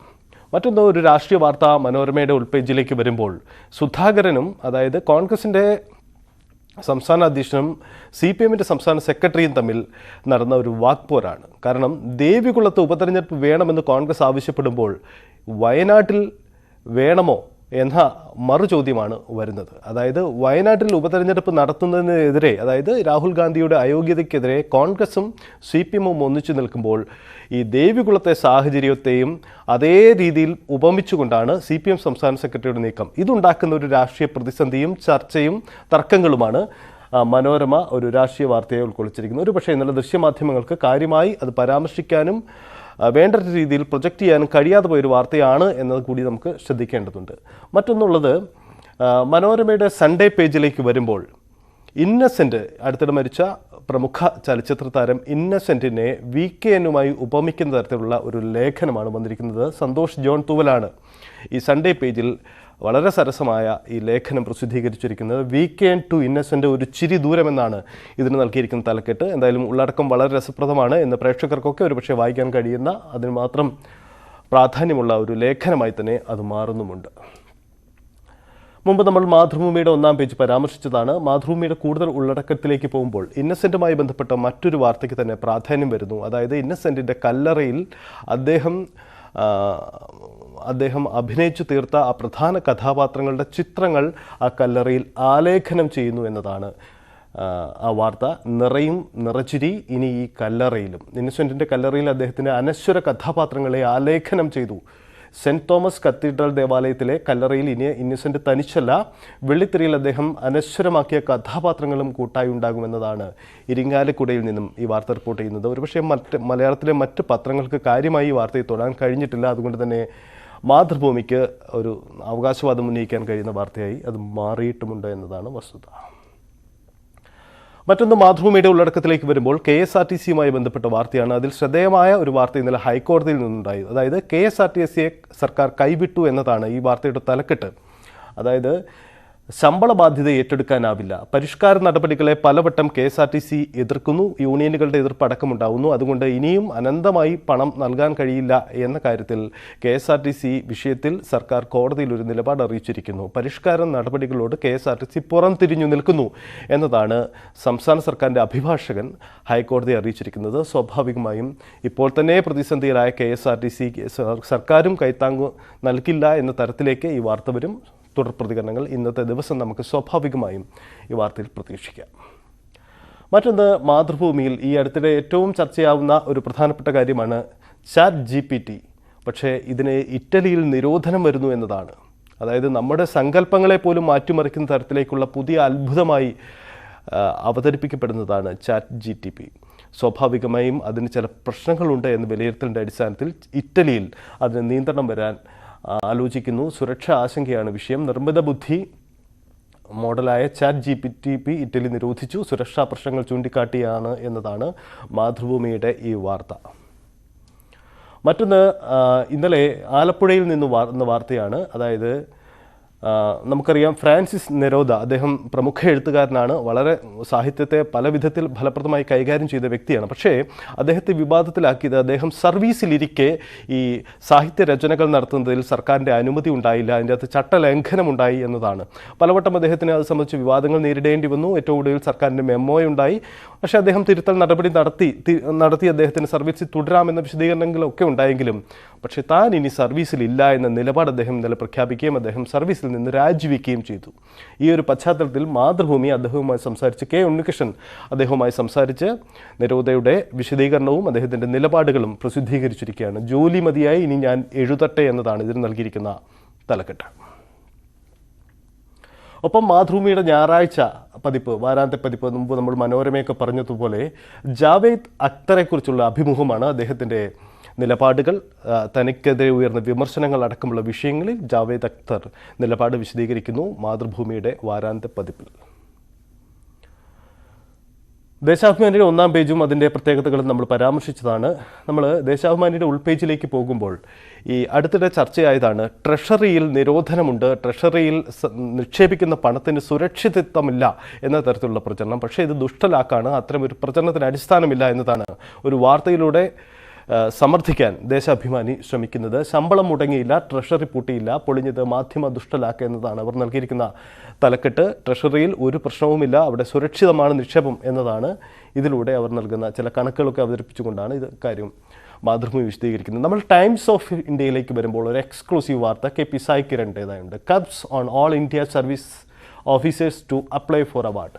അതായത് അവാർഡുകൾക്കും മറ്റും അപേക്ഷിക്കുന്നതിന് ഇനി IAS IPS ഓഫീസർമാർക്ക് മുന്നിൽ വെല്ലുവിളിയുണ്ട്, അതിന് മുൻകൂർ അനുമതിയുണ്ട്, നിയന്ത്രണം വരുന്നു എന്നതാണ് ഈ വാർത്തയുടെ തലക്കെട്ട്. കാരണം സ്വകാര്യ ഏജൻസികൾക്കും മറ്റും ഇത്തരം ഉദ്യോഗസ്ഥർക്ക് അവാർഡ് നൽകുന്നത് അത് തെറ്റായ തരത്തിലുള്ള ചില കീഴ്വഴക്കങ്ങൾക്കിടയാക്കുന്നു എന്ന തരത്തിൽ വിലയിരുത്തിയതിൻ്റെ അടിസ്ഥാനത്തിലാണ് ഇത്തരമൊരു നിയന്ത്രണത്തിലേക്ക് വരുന്നത് എന്നതാണ് സംസ്ഥാന ചീഫ് സെക്രട്ടറി സംബന്ധിച്ചൊരു സർക്കുലർ പുറത്തിറക്കുന്നു എന്നതാണ് ഈ വാർത്തയുടെ ഉള്ളടക്കം. KP സായ്ക്കിരനാണ് ടൈംസ് ഓഫ് ഇന്ത്യക്ക് വേണ്ടി വാർത്ത റിപ്പോർട്ട് ചെയ്യുന്നത്. കേരള കൗമുദിയിലേക്ക് വരുമ്പോൾ ഇന്ധന സെസ് നമ്മൾ ഇന്നലെ ഏറെ ചർച്ച ചെയ്തതാണ്. സംസ്ഥാനത്ത് ഇന്നലെയാണ് ഈ പുതുക്കിയ നിരക്കുകളൊക്കെ നിലവിൽ വന്നത്. പക്ഷേ ഇതിൽ ഏറ്റവും ശ്രദ്ധേയമായത് ഇന്ധന സെസ്സാണ്. കാരണം ജനങ്ങളെ നേരിട്ട് ബാധിക്കുന്ന വളരെയധികം വിലക്കയറ്റത്തിന് മറ്റു മേഖലകളിലൊക്കെ ഇടവെക്കുന്നതാണ് ഇന്ധന സെസ്. ഇന്ധന സെസ് വഴി സർക്കാരിന് 1100 കോടി കിട്ടും. അതായത് നേരത്തെ സംസ്ഥാന സർക്കാർ അവകാശപ്പെട്ടിരുന്നത് 750 കോടിയോളം രൂപ ഈ തരത്തിൽ സമാഹരിക്കാൻ കഴിയുമെന്നാണ് പുതിയ തരത്തിലുള്ള ഇസസ് ഏർപ്പെടുത്തിയതോടെ. പക്ഷേ അത് 750 കോടിയല്ല, 1100 കോടി സംസ്ഥാനത്തിന് കിട്ടും. വിലക്കയറ്റവും വർദ്ധിക്കുന്ന ഗതാഗത ചെലവും ജനജീവിതം ദുസ്സഹമാക്കുമെങ്കിലും പെട്രോൾ ഡീസൽ വിലയിൽ 2 രൂപ കൂട്ടിയതിലൂടെ 1100 കോടിയോളം രൂപ ഖജനാവിലെത്തുമെന്നതാണ് കേരള കൗമുദിയുടെ ഈ വാർത്തയുടെ ഉള്ളടക്കം. മറ്റൊന്ന് കേരള കൗമുദിയുടെ ഉൾപേജ് പരിശോധിക്കുമ്പോൾ KP സജീവന്റെ ഒരു ലേഖനം ശ്രദ്ധേയമാണ്. ഞായറാഴ്ച ദിവസമായതുകൊണ്ടാവാം ഒരുപക്ഷെ ഇത്തരമൊരു ലേഖനത്തിലേക്ക് അവർക്ക് പരാമർശിച്ചു. അതിൽ ശ്രദ്ധേയമായ കാര്യം, നമ്മൾ കേരള രാഷ്ട്രീയം ഏറ്റവും ചർച്ച ചെയ്തതാണ് TP ചന്ദ്രശേഖരൻ വധവും അതിനെ തുടർന്നുള്ള വിവാദങ്ങളും. അതിൽ KK രമ ഇപ്പോൾ MLA ആണ്. അടുത്തിടെ KK രമയ്ക്ക് നിയമസഭയിൽ നേരിടേണ്ടി വന്ന വെല്ലുവിളികളും ഒപ്പം തന്നെ സോഷ്യൽ മീഡിയയിലടക്കം അവർക്കെതിരെ നടത്തിയ പ്രചരണങ്ങളും പശ്ചാത്തലമാക്കിക്കൊണ്ടാണ് ഈ ലേഖനത്തിലേക്ക് വരുന്നത്. കൊന്നിട്ടും കലിയടങ്ങാത്ത കൊലവിളി, ഒരു KK രമയും TP ചന്ദ്രശേഖരൻ്റെയും ഒരു കാർട്ടൂൺ അല്ലെങ്കിൽ ഒരു വരച്ച ചിത്രം കൂടി ഉൾപ്പെടുത്തിക്കൊണ്ടാണ് അത് ആ ഒരു ലേഖനം തയ്യാറാക്കിയിരിക്കുന്നത്. വിശദമായി തന്നെ എന്തുകൊണ്ടാണ് അവരുടെ KK രമയ്ക്ക് അവരുടെ ജീവിതത്തിൽ നേരിടേണ്ടി വന്ന വെല്ലുവിളികൾ, മുമ്പ് പൊതുജീവിതത്തിൽ ഉണ്ടായിരിക്കുന്ന പ്രശ്നങ്ങൾ, ഇക്കാര്യങ്ങളൊക്കെ വളരെ വിശദമായി തന്നെ ഈ ലേഖനത്തിൽ KP സജീവൻ ഉൾക്കൊള്ളിച്ചിരിക്കുന്നു. മറ്റൊന്ന് ഹിന്ദുവിൻ്റെ ഫ്രണ്ട് പേജിലേക്ക് തന്നെ വരുമ്പോൾ നമുക്കുള്ള പ്രധാനപ്പെട്ട ഒരു ലേഖനം സംസ്ഥാനത്ത് നടക്കുന്ന ഒരു ഖനനം സംബന്ധിച്ചാണ്. അതായത് No ideals, no arms, the Pattanam mystery. The Iron Age and post-Iron Age site in Kerala is unveiling a period of no caste, institutionalized creed, but the close connect to nature എന്നുള്ളതാണ്. അതായത് പ്രകൃതിയുമായി വളരെയധികം ചേർന്ന് പോകുന്ന ഒരു കാലഘട്ടത്തെ ഉത്ഖനനത്തിലൂടെ കണ്ടെടുക്കാനുള്ള ശ്രമമാണ്. ആ ഖനനം സംബന്ധിച്ചൊരു വാർത്തയാണ്. മറ്റ് പത്രങ്ങൾക്കൊക്കെ വിട്ടുപോയൊരു വാർത്തയാണ് അത് സംഭവിച്ചിരിക്കുന്നത്. മറ്റൊന്ന് ഹിന്ദുവിൻ്റെ ഉൾപേജിലേക്ക് പോകുമ്പോൾ സംസ്ഥാനത്ത് ദേശീയ തലത്തിൽ തന്നെ GST ഏർപ്പെടുത്തിയതിന് ശേഷമുണ്ടായിരിക്കുന്ന വളരെ പ്രധാനപ്പെട്ട ഒരു വാർത്തയാണ്. മാർച്ച് സീസ് second highest GST collection of 1.6 lakh crore എന്നതാണ് ഈ വാർത്ത. ദേശീയ തലത്തിൽ GST കളക്ഷനിൽ വലിയ തരത്തിലുള്ള നേട്ടമുണ്ടായിരിക്കുന്നു. അതിൻ്റെ കണക്കുകളടക്കം ഉൾക്കൊള്ളിച്ചുകൊണ്ടാണ് ഹിന്ദു ഈ വാർത്ത പ്രസിദ്ധീകരിച്ചിരിക്കുന്നത്. മറ്റൊന്ന് ഹിന്ദുവിൻ്റെ ഉൾപേജിലേക്ക് വരുമ്പോൾ നവജോത് സിംഗ് സിദ്ധു, അദ്ദേഹം ജയിൽ മോചിതനായ വാർത്ത ഇന്നലെ നമ്മൾ ചർച്ച ചെയ്തതാണ്. പക്ഷേ ആ വാർത്തയുടെ കൂടുതൽ വിശദാംശങ്ങൾ അടക്കം ഉൾപ്പെടുത്തിക്കൊണ്ടാണ് അദ്ദേഹം ജയിലിൽ പോകാനിടയായ സാഹചര്യവും അദ്ദേഹത്തിൻ്റെ രാഷ്ട്രീയ ജീവിതവും അടക്കം വിശദീകരിക്കുന്ന ഒരു ലേഖനം വന്നിരിക്കുന്നു. മറ്റൊന്ന് കർണാടക ഇലക്ഷനാണ്. അത് ഹിന്ദുവിൻ്റെ പേജിലേക്ക് പോകുമ്പോൾ തന്നെ കർണാടക ഇലക്ഷൻ, നമുക്കറിയാം ദേശീയ പത്രങ്ങളൊക്കെ കർണാടക ഇലക്ഷന് വളരെ പ്രാധാന്യം നൽകുന്നുണ്ട്. മലയാള മാധ്യമങ്ങളും പിന്നിലല്ല അക്കാര്യത്തിൽ. അതിൽ ഏറ്റവും പ്രധാനപ്പെട്ട കാര്യം, it is a season of Aaya Ram Gaya Ram as many shift from BJP JDS to Congress. അതായത് പലപ്പോഴും നമ്മൾ കണ്ടിട്ടുള്ളതാണ്, BJPയിലേക്കുള്ള ഒരു കുത്തൊഴുക്കാണ് അല്ലെങ്കിൽ കൂറുമാറ്റമാണ് പൊതുവിൽ രാഷ്ട്രീയ രംഗത്ത് ഈ അടുത്ത നാളുകൾ നമ്മൾ കാണാറുള്ളത്. പക്ഷേ കർണാടകയിലേക്ക് വരുമ്പോൾ നേരെ തിരിച്ചാണ്. കാരണം കർണാടകയിൽ അടുത്തിടെ വന്ന ഒരു അഭിപ്രായ സർവേയിൽ കോൺഗ്രസ് ഭൂരിപക്ഷം തനിച്ചു നേടുമെന്ന റിസൾട്ട് പുറത്തു വന്നിരുന്നു. അതിനുശേഷം JDSൽ നിന്നും BJPയിൽ നിന്നും കോൺഗ്രസിലൊപ്പം ചേരാൻ വേണ്ടിയുള്ള ഒരു കുത്തൊഴുക്കുണ്ട്. അതിൻ്റെ കണക്കുകളും അതിന് ശ്രമിക്കുന്ന നേതാക്കളുടെ പേരുകളും അവരുടെ ചിത്രങ്ങളും ഒക്കെ ഉൾക്കൊള്ളിച്ചുകൊണ്ടുള്ള വളരെ പ്രാധാന്യമുള്ള ഒരു രാഷ്ട്രീയ റിപ്പോർട്ടാണ് ഹിന്ദുവിൻ്റെ പേജിൽ ഉൾക്കൊള്ളിച്ചിരിക്കുന്നത്. നമ്മൾ ഹിന്ദുവിലേക്ക് വീണ്ടും വരുമ്പോൾ വളരെ പ്രാധാന്യമുള്ള റിപ്പോർട്ട്, കാരണം എടപ്പാടി പളനിസ്വാമിയെക്കുറിച്ചുള്ള അദ്ദേഹത്തിൻ്റെ പ്രൊഫൈൽ വിശദീകരിക്കുന്ന ഒരു ലേഖനമാണ്. ഈ ഞായറാഴ്ച ദിവസം ഹിന്ദു പൊതുവിൽ രാഷ്ട്രീയ നേതാക്കളുടെയും മറ്റ് പ്രാധാന്യമുള്ള വ്യക്തികളുടെയും പ്രൊഫൈൽ പൊതുവിൽ അവർ പത്രത്തിൽ ഉൾക്കൊള്ളിക്കാറുണ്ട്. അങ്ങനെ ഈ എടപ്പാടി പളനിസ്വാമിയുടെ പ്രൊഫൈൽ എന്താണ്, അദ്ദേഹത്തിൻ്റെ രാഷ്ട്രീയ ജീവിതം എങ്ങനെ ഉയർന്നു വന്നു, ഇപ്പോൾ നേരിടുന്ന വെല്ലുവിളികളുടെ അടക്കം അദ്ദേഹത്തിൻ്റെ ഒരു ഇൻ്റർവ്യൂ സ്വഭാവത്തോടെയുള്ള ഒരു ലേഖനമായി അത് മാറുന്നു എന്നതാണ്. D സുരേഷ് കുമാറാണ് ഹിന്ദുവിന് വേണ്ടി ആക്സിഡൻ്റൽ ലീഡർ ബോൺ പൊളിറ്റീഷ്യൻ എന്നതാണ് അതിന് നൽകിയിരിക്കുന്ന തലക്കെട്ട്. വളരെ മനോഹരമായ ലേഔട്ടിൽ ഹിന്ദു അത് പ്രസിദ്ധീകരിച്ചിരിക്കുന്നു. മറ്റൊന്ന് ഇന്ത്യൻ എക്സ്പ്രസ്സിലേക്ക് വരുമ്പോൾ, ഇന്ത്യൻ എക്സ്പ്രസ്സിലെ അവർ ഞായറാഴ്ച ദിവസങ്ങളിൽ അവരുടെ ഒരു എഡിറ്റോറിയൽ ടീം പ്രമുഖ വ്യക്തികളുമായുള്ള അവരുടെ ആശയവിനിമയം നടത്തുന്ന പതിവ് ശൈലി അവർക്കുള്ളതാണ്. ആ തരത്തിൽ അവരുടെ എഡിറ്റേഴ്സ് മീറ്റിലേക്ക് വരുന്ന പ്രധാനപ്പെട്ട ഒരു വ്യക്തിയായി നടൻ ശ്രീനിവാസൻ മാറിയിരിക്കുന്നു. അതിൻ്റെ തലക്കെട്ട് തന്നെയാണ് ശ്രദ്ധേയം. Today's politics has gone beyond satire. നമുക്കറിയാം, രാഷ്ട്രീയത്തെ വളരെ തമാശയോടെ അല്ലെങ്കിൽ അതിന് ആക്ഷേപഹാസ്യത്തിൻ്റെ മേമ്പൊടി ചേർത്തുകൊണ്ട് പലപ്പോഴും കൈകാര്യം ചെയ്തിട്ടുള്ള വ്യക്തിയാണ് നടൻ ശ്രീനിവാസൻ. അദ്ദേഹത്തിൻ്റെ സിനിമകളൊക്കെ, സന്ദേശം പോലെയുള്ള സിനിമകളൊക്കെ നമ്മൾ പലപ്പോഴും ആ തരത്തിൽ ഇന്നും നിലനിൽക്കുന്ന ചർച്ച ചെയ്യപ്പെടുന്നതാണ്. പക്ഷേ ഇപ്പോഴത്തെ രാഷ്ട്രീയം ഈ സറ്റയറിനും അപ്പുറമാണ് എന്നതാണ് ഒരു പടി കൂടി കടന്നുകൊണ്ട് ശ്രീനിവാസൻ പങ്കുവയ്ക്കുന്നത്. അദ്ദേഹത്തിൻ്റെ ഈ വിഷയത്തിലുള്ള നിലപാടുകൾ അടക്കം വിശദീകരിക്കുന്ന വളരെ വിശദമായ ഒരു ഇൻ്റർവ്യൂ ആണ് ഇന്ന് ഇന്ത്യൻ എക്സ്പ്രസിൻ്റെ ഡയലോഗ്സിൽ ഉൾപ്പെടുത്തിയിരിക്കുന്നത്. അതിൽ ശ്രീനിവാസൻ സംസാരിക്കുകയാണ്. നമുക്കറിയാം ശ്രീനിവാസൻ ആരോഗ്യ പ്രശ്നങ്ങളുണ്ട്. ആരോഗ്യ പ്രശ്നങ്ങൾക്കിടയിലും അദ്ദേഹം ഈ വിഷയങ്ങളിൽ തൻ്റെ നിലപാട് അറിയിക്കുകയാണ്. അതിനുശേഷം താൻ സിനിമയിലേക്ക് തിരിച്ചു വരുന്നു എന്ന കാര്യം അടക്കമുള്ള കാര്യങ്ങളിലൊക്കെ അദ്ദേഹത്തിൻ്റെ നിലപാട് ഈ കാര്യത്തിൽ അറിയിച്ചിട്ടുമുണ്ട്. എന്തായാലും ഇന്നത്തെ ദിനപത്രങ്ങളുടെ ഒരു പൊതുവായ ഉള്ളടക്കം നമ്മൾ ഈ പരാമർശിച്ചതാണ്. സംസ്ഥാനത്ത് കഴിഞ്ഞ ദിവസങ്ങളിലൊക്കെ ചർച്ച ചെയ്യപ്പെട്ട സംഭവങ്ങളുടെ ഒരു തുടർച്ച ഞായറാഴ്ച ദിവസം അതിൻ്റെ ഉൾക്കാഴ്ചകളിലൂടെ ഉൾപ്പെടുത്തിയിരിക്കുന്നു. ഒപ്പം തന്നെ എല്ലാ പത്രങ്ങളിലും അവരുടെ ഞായറാഴ്ച പ്രത്യേകത പേജുകളുണ്ട്. ആ പേജുകളിൽ വിവിധ വിഷയങ്ങളെ, സാഹിത്യത്തെ ആയാലും സിനിമയായാലും പരമാവധി അപഗ്രഥിച്ചുകൊണ്ടുള്ള ലേഖനങ്ങൾ ഉൾക്കൊള്ളിച്ചിരിക്കുന്നു. മമ്മൂട്ടിയുടെ ഇൻ്റർവ്യൂ അടക്കമുള്ള ലേഖനങ്ങൾ ഇന്ന് ഹിന്ദുവിൻ്റെ ഈ പറഞ്ഞ സിനിമാ പേജുകളിൽ അടക്കം ഉൾക്കൊള്ളിച്ചിരിക്കുന്നു. എന്തായാലും പ്രേക്ഷകർക്കൊക്കെ വിശദമായ അത്തരം വായനകളിലേക്ക് ഇന്നത്തെ ദിവസം എത്താം. സമഗ്രമാണ്, സമ്പന്നമാണ് ഇന്നത്തെ ദിനപത്രങ്ങൾ. എന്തായാലും ഇന്നത്തെ പത്രം 18 ഇവിടെ പൂർണ്ണമാവുന്നു. വീണ്ടും പ്രദീപ് പിള്ളയിലേക്കും അനുമോദിലേക്കും. വളരെ സമഗ്രമായ ഒരു റിവ്യൂ. അതെ, ഒരു ന്യൂസ് പേപ്പർ റിവ്യൂ തന്നെയാണ് വായിക്കാൻ തോന്നുന്നു. പ്രത്യേകിച്ച് ഓരോ വാർത്തകള് സൺഡേ സപ്ലൈ എടുത്തു പറഞ്ഞത് EPSന്റെ കാര്യം. EPS ഇതൊക്കെ പറഞ്ഞാൽ അവിടെയുള്ളവർക്ക് അറിയാമായിരിക്കും. പക്ഷേ മലയാളികൾക്ക് ഇദ്ദേഹം ഇങ്ങനെ ഈ പറഞ്ഞ ഹെഡിങ് ആക്സിഡന്റൽ ലീഡർ, അപ്പൊ അതെങ്ങനെ അദ്ദേഹത്തിന്റെ സ്ട്രെങ്ത് ആണ്, അദ്ദേഹത്തെ കൊണ്ട് നമ്മൾ തന്നെ ചർച്ച ചെയ്തതാണ്. ഇപ്പൊ MGRന്റെയോ ജയലളിതയുടെയോ ഒരു ഒരു ഒരു ഗ്ലാമറോ അല്ലെങ്കിൽ ഒരു കരിസ്മ ഇല്ലാത്ത EPS എങ്ങനെ നയിക്കും? അപ്പോൾ തുടർന്നവർക്കൊരു തിരിച്ചുവരവ് സാധ്യമാണോ എന്നുള്ളതിനൊക്കെ കൂടിയുള്ളൊരു ഉത്തരമാണ് ഇപ്പോ സജിത്ത് പറഞ്ഞത്. അഭിമുഖത്തിന്റെ ആണെങ്കിലും സൺഡേ പത്രങ്ങൾക്ക് സ്പെഷ്യൽ ആണെങ്കിൽ നമ്മുടെ സജിത്തിന്റെയും വളരെ സ്പെഷ്യൽ ആയിട്ടുള്ളൊരു റിവ്യൂ ആയിരുന്നു ഇന്നെന്ന് പറയാതെ പറ്റില്ല. ഒരു അപകട വാർത്തയിലേക്കാണ് പോകുന്നത്. തൃശ്ശൂരിൽ നിന്നും വേളാങ്കണ്ണിക്ക് പുറപ്പെട്ട തീർത്ഥാടക സംഘത്തിന്റെ വാഹനം അപകടത്തിൽപ്പെട്ട് ബസ് മറിഞ്ഞ് 2 പേർ മരിച്ചു. കൊല്ലൂർ നെല്ലിക്കുന്ന് സ്വദേശികളായ ഒരു സ്ത്രീയും കുട്ടിയുമാണ് മരിച്ചത്. തമിഴ്നാട്ടിലെ നാഗപട്ടണം മന്നാൻകുടിയിലായിരുന്നു അപകടം. K. സജയകുമാർ നമ്മുടെ റിപ്പോർട്ടർ ചേരുകയാണ്. സജയൻ, ഇത് എങ്ങനെയാണ് ഈ അപകടമുണ്ടായത്? 2 മരണമാണ് ഇതുവരെ നമുക്ക് അറിയാൻ കഴിഞ്ഞത്. കൂടുതൽ പേർക്ക് പരിക്കുണ്ടോ? എന്താണ് അവിടെ നിന്നുള്ള ഏറ്റവും പുതിയ വിവരങ്ങൾ? അതെ പ്രദീപ്, തമിഴ്നാട്ടിൽ അതായത് വേളാങ്കണ്ണിക്ക് ഇന്ന് കുരുത്തോല ഞായർ വളരെ വിശേഷമുള്ള ഒരു ദിവസമാണ്. നാനാഭാഗങ്ങളിൽ നിന്നും ധാരാളം തീർത്ഥാടകർ എത്തുന്ന ദിവസമാണ്. ആ രീതിയിലാണ് തൃശ്ശൂർ ഒല്ലൂരിൽ നിന്ന് 55 പേരടങ്ങുന്ന ഒരു സംഘം ഇന്നലെ വൈകുന്നേരമാണ് വേളാങ്കണ്ണിക്ക് പുറപ്പെട്ടത്. തമിഴ്നാട് തഞ്ചാവൂരിനടുത്ത് ഉറത്തനാട് സമീപത്താണ് ബസ് ഒരു കുഴിയിലേക്ക് മറിയുകയായിരുന്നു. ഡ്രൈവർ ഉറങ്ങിപ്പോയതാണ്.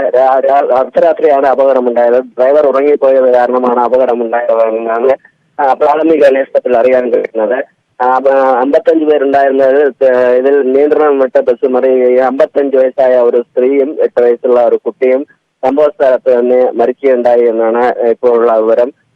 40 പേർക്ക് പരിക്കേറ്റിട്ടുണ്ട്. 51 യാത്രക്കാരായി 51 പേർ തീർത്ഥാടകരായി ഇതിലുണ്ടായിരുന്നു. ആകെ 55 പേർ സഞ്ചരിച്ച ബസ്സാണ്. ഇവിടെ സമീപത്തുള്ള ഗവൺമെന്റ് ആശുപത്രിയിൽ ഇപ്പോൾ തീവ്ര ചികിത്സാ വിഭാഗത്തിലും അതുപോലെ പല ഭാഗങ്ങളിലായി ഇവർ ചികിത്സയിലാണ്. വളരെ ദുഃഖകരമായ ഒരു വാർത്തയാണ് തമിഴ്നാട്ടിൽ നിന്ന് ഇപ്പോൾ കേരളത്തിൽ നിന്ന് പുറപ്പെട്ട തീർത്ഥാടക സംഘം പറഞ്ഞ് 2 പേർ മരിച്ച വാർത്തയാണ് നമുക്ക് അറിയാൻ കഴിയുന്നത്.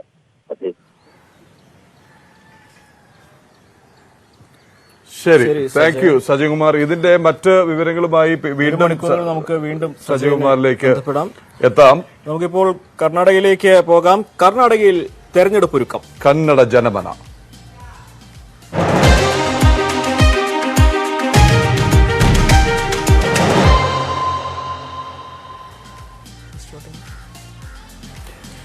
കർണാടക നിയമസഭാ തെരഞ്ഞെടുപ്പിനുള്ള BJPയുടെ സ്ഥാനാർത്ഥി പട്ടിക അടുത്ത ആഴ്ച.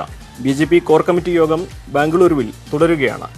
മുഖ്യമന്ത്രി ബസവരാജ് ബൊമ്മയ്ക്കെതിരെ സ്ഥാനാർത്ഥിയെ നിർത്തുന്ന കാര്യവും കോൺഗ്രസ് ചർച്ച ചെയ്യുന്നു. മുൻ മന്ത്രി വിനയ് കുൽക്കർണിയാണ് അവർ പരിഗണിക്കുന്നത്. ER രാഗേഷ് ചേരുകയാണ് നാഷണൽ ഡെസ്കിൽ നിന്ന്. ER തന്നെ ഒന്നിലധികം തവണ ചൂണ്ടിക്കാട്ടിയതുപോലെ തന്നെ കർണാടകയിൽ ഒരു മുഴം മുമ്പേ എറിഞ്ഞ് അല്ലെങ്കിൽ ഒരു റൗണ്ട് മുന്നിൽ കുതിക്കുകയാണ് കോൺഗ്രസ്. കാര്യം അവരുടെ ആദ്യ സ്ഥാനാർത്ഥി പട്ടിക പുറത്തിറങ്ങിയിട്ട് ദിവസങ്ങൾ ആയി. BJPയുടെ ചർച്ച തന്നെ ഇപ്പോഴും തുടരുകയാണ് അല്ലെ? Good morning Pradeep, Anumod. അതെ, തീർച്ചയായും അങ്ങനെ തന്നെയാണ്. കാരണം JDSന്റെ സ്ഥാനാർത്ഥി പട്ടിക നേരത്തെ തന്നെ പുറത്തു വന്നിരുന്നു. കോൺഗ്രസും 124 മണ്ഡലങ്ങളിലെ ആദ്യഘട്ട പട്ടിക പുറത്തിറക്കിയിട്ടുണ്ട്. പക്ഷേ BJP ഇതുവരെ സ്ഥാനാർത്ഥികളെ പ്രഖ്യാപിച്ചിട്ടില്ല. ഏതായാലും BJP നേതാക്കൾ ഇപ്പോൾ വ്യക്തമാക്കുന്നത് ഏപ്രിൽ 10-ാം തീയതിക്ക് മുൻപായി സ്ഥാനാർത്ഥികളെ പ്രഖ്യാപിക്കും, ആദ്യഘട്ട പട്ടിക പുറത്തിറക്കുമെന്നാണ് നേതാക്കൾ നൽകുന്ന വിശദീകരണം. അതായത് പത്രിക സമർപ്പിക്കാനുള്ള സമയം 20-ാം തീയതി വരെയുണ്ട്. മാത്രവുമല്ല, അതുകൊണ്ട് തന്നെ വൈകിട്ടില്ല. വിശദമായ ചർച്ചകൾക്ക് ശേഷം തർക്കങ്ങളൊക്കെ പരിഹരിച്ച് ഒരു കുറ്റമറ്റ രീതിയിൽ പട്ടിക പ്രഖ്യാപിക്കാമെന്ന പ്രതികരണമാണ് നേതാക്കളുടെ ഭാഗത്തുനിന്ന് ഉണ്ടായിട്ടുള്ളത്. ഏതായാലും കോർ കമ്മിറ്റി യോഗം ഇപ്പോൾ ബംഗളൂരുവിൽ തുടരുകയാണ്. ഇന്നലെ കേന്ദ്രമന്ത്രി, കർണാടകത്തിൽ നിന്നുള്ള കേന്ദ്രമന്ത്രി കൂടിയായ പ്രഹ്ലാദ് ജോഷിയുടെ സാന്നിധ്യത്തിലാണ് ഈ യോഗം ചേരുന്നത്. യെഡിയൂരപ്പ, ഒപ്പം തന്നെ ബസവരാജ് ബൊമ്മെ, സംസ്ഥാന അധ്യക്ഷൻ നളിൻ കട്ടീൽ തുടങ്ങിയ നേതാക്കളെല്ലാം തന്നെ ഈ യോഗത്തിൽ പങ്കെടുക്കുന്നുണ്ട്. ഇന്നലെ 114 മണ്ഡലങ്ങളുടെ കാര്യമാണ് പ്രധാനമായും ചർച്ചയ്ക്ക് വന്നത്. അത് വടക്കൻ കർണാടകത്തിലെയും ഒപ്പം തന്നെ സെൻട്രൽ കർണാടകത്തിലെയും മണ്ഡലങ്ങളായിരുന്നു ചർച്ച ചെയ്തത്.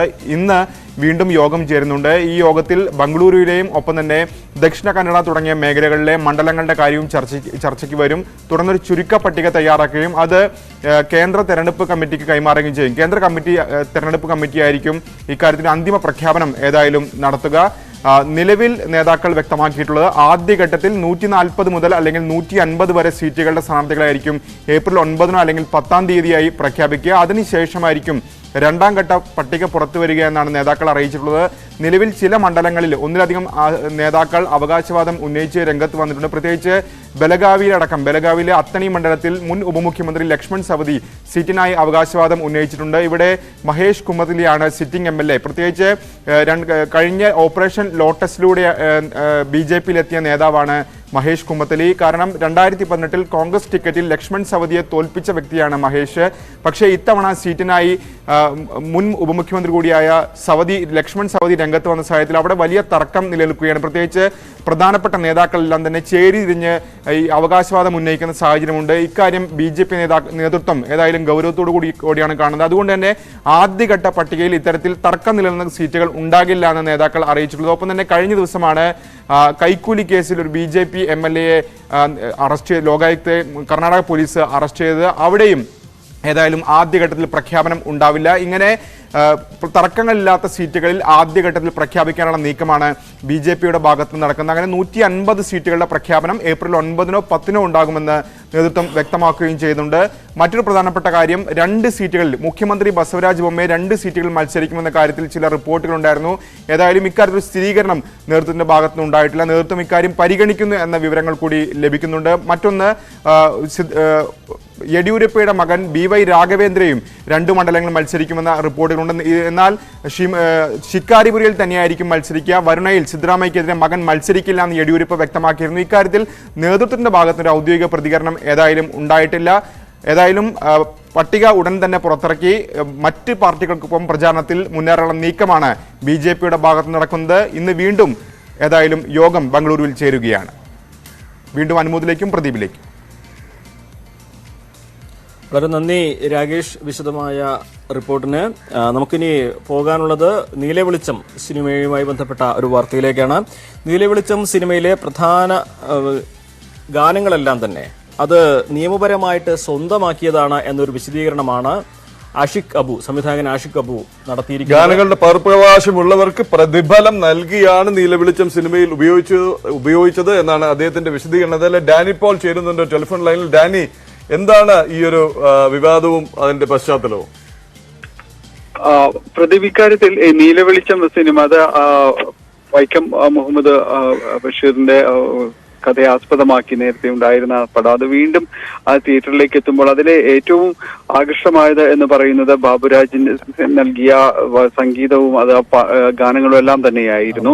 വീണ്ടും ആ ചിത്രം പുനരവതരിപ്പിക്കപ്പെടുമ്പോൾ അതിലേക്ക് വന്നിരിക്കുന്ന ഗാനങ്ങൾ വീണ്ടും എത്തുമ്പോൾ അത് റീമിക്സ് ചെയ്ത് അതിന്റെ സ്വാഭാവികത, അതിന്റെ മാസ്മരികത ഇതെല്ലാം നശിപ്പിച്ചു എന്നൊരു ആക്ഷേപവുമായിട്ട് ഉയർന്നിരുന്നു. അത് ഗാനങ്ങൾ പിൻവലിക്കണമെന്ന് ആവശ്യപ്പെട്ട ബാബുരാജിന്റെ മകൻ MS ജബ്ബാർ നോട്ടീസ് നോട്ടീസ് നൽകുകയും ചെയ്തിരുന്നു. ഈ സാഹചര്യത്തിലാണ് സംവിധായകൻ ആഷിഖ് അബു തന്നെ ഇതിനോട് പ്രതികരിച്ചിരിക്കുന്നത്. ഗാനങ്ങളുടെ പകർപ്പവകാശം അത് കൈവശമാക്കിയവർക്ക്, പകർപ്പവകാശമുള്ളവർക്ക് പ്രതിഫലം നൽകി തന്നെയാണ് കരാറിൽ നീലവെളിച്ചം കരാറാക്കിയാണ് നീലവെളിച്ചം സിനിമയിൽ ഉപയോഗിച്ചിട്ടുള്ളത് എന്ന് തന്നെ വ്യക്തമാക്കുകയും ചെയ്യുന്നുണ്ട്. ഇത് കൃത്യമായ രീതിയിൽ തന്നെ നിയമാനുസൃതമായിട്ട് തന്നെയാണ് ഈ കാര്യങ്ങൾ തങ്ങൾ ചെയ്തിട്ടുള്ളത്. അതിന്റെ പകർപ്പവകാശം ആരുടെ പക്കലാണോ ഉള്ളത് അവരിൽ നിന്ന് തന്നെയാണ് ഇത് സ്വന്തമാക്കിയിട്ടുള്ളത് എന്ന് പറയുകയും ചെയ്യുന്നു. OPM ഫിലിംസ് ആണ്, അതായത് ഇവർ ആഷിഖ് അബുവിന്റെ എല്ലാം തന്നെ ഉടമസ്ഥ OPM ഫിലിംസ് ആണ് ഇതിന്റെ ഉടമസ്ഥാവകാശം ഇപ്പോൾ അവരിൽ നിന്ന് പകർപ്പവകാശം ഉള്ളവരിൽ നിന്ന് സ്വന്തമാക്കിയിട്ടുള്ളത്. അത് അവരുടെ സ്വകാര്യതയെ മാനിച്ചുകൊണ്ട് അത് പറയുന്നില്ല എന്നതടക്കമുള്ള കാര്യങ്ങൾ വ്യക്തമാക്കിയിട്ടുണ്ട്. ഈ നിയമവ്യവഹാരങ്ങളുടെ ഭാഗമായ വ്യക്തികളുടെ പേര് ഞങ്ങൾ വ്യക്തമാക്കുന്നില്ല. പക്ഷെ ഇതെല്ലാം കൃത്യമായ രീതിയിൽ നടപടിക്രമങ്ങൾ പാലിച്ചുകൊണ്ട് തന്നെയാണ് പോകുന്നത്. അവര് കുടുംബത്തിൽ നിന്ന് അടക്കം ഞങ്ങൾക്ക് സ്നേഹാശംസകൾ ലഭിച്ചിട്ടുണ്ട് ഈ ഗാനങ്ങൾ ഉപയോഗിക്കുന്നതിനെ കുറിച്ച് എന്നെല്ലാം തന്നെ കൃത്യമായി വിശദീകരിക്കുകയും ചെയ്യുന്നുണ്ട്. അനുമോദ്.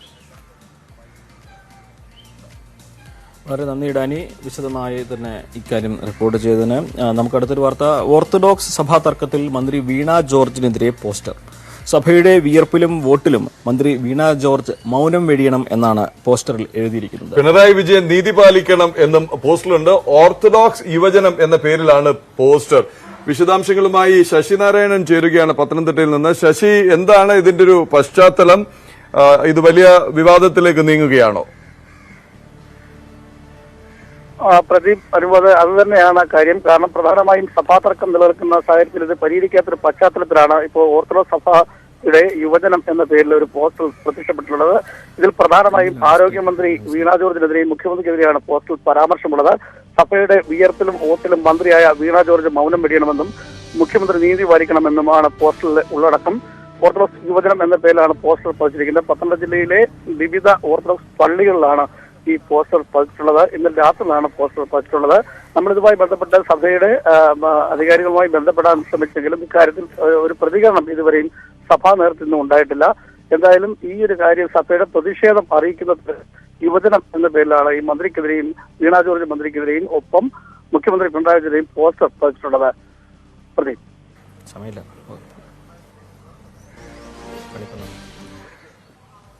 എന്താണെങ്കിലും വിഷുവിനെ വരവേൽക്കാൻ നാട് ഒരുങ്ങിക്കഴിഞ്ഞിരിക്കുന്നു. കണിക്കൊന്നകൾ എല്ലായിടത്തും പൂത്തുലഞ്ഞതിന്റെ ദൃശ്യങ്ങളാണ് നമുക്ക് മിക്കയിടത്തുനിന്നും. വേനൽച്ചൂട് കിടക്കുമ്പോഴും കണ്ണിന് കുളിർമയായി ഈ കാഴ്ചകളാണ് നാടെങ്കും. മേൽ സൂര്യൻ കത്തി നിൽക്കുകയാണ്. വേനൽച്ചൂട് എന്താണെന്ന് ജനത്തെ അറിയിച്ചുകൊണ്ടിരിക്കുകയാണ്. കോഴിക്കോട് നിന്ന് senior cameraman Sreejith C Kallumutti പകർത്തിയ മനോഹര ദൃശ്യങ്ങൾ കാണാം.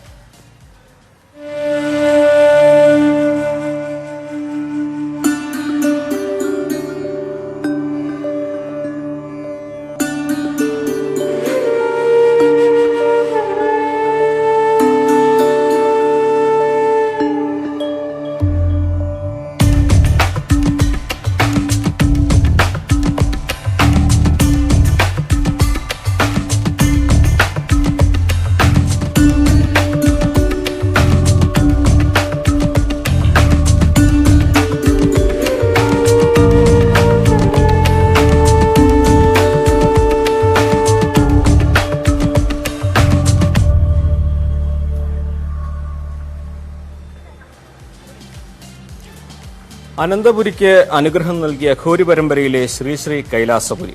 വെങ്ങന്നൂർ ചാവടി നട പൗർണമികാവ് ക്ഷേത്രത്തിലെ പ്രപഞ്ചയാഗത്തിന്റെ മുഖ്യ കാർമ്മികനായാണ് കൈലാസപുരി തലസ്ഥാനത്ത് എത്തിയത്. മഹായാഗശാലയിലെത്തിയ കൈലാസപുരി അനുഗ്രഹ പ്രഭാഷണവും നടത്തി. യാഗത്തിന്റെ 3-ാം ദിവസമാണ് ഇന്ന്.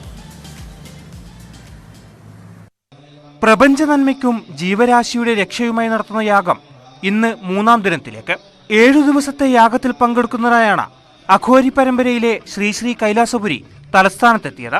മുഖ്യ കാർമ്മികനായ കൈലാസപുരി പാളയം ഹനുമാൻ ക്ഷേത്രത്തിൽ നിന്ന് തുറന്ന വാഹനത്തിൽ സഞ്ചരിച്ചാണ് വെങ്ങാനൂർ പൗർണമികാവ് ക്ഷേത്രത്തിലെത്തിയത്.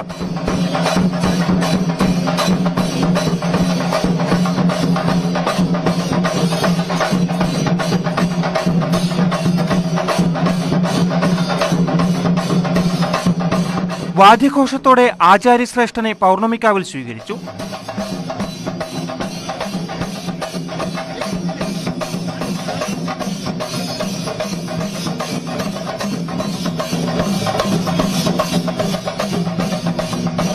തുടർന്ന് കൈലാസപുരി ക്ഷേത്രപൂജകൾക്ക് കാർമ്മികത്വം വഹിച്ച് ഭക്തരെ അനുഗ്രഹിച്ചു.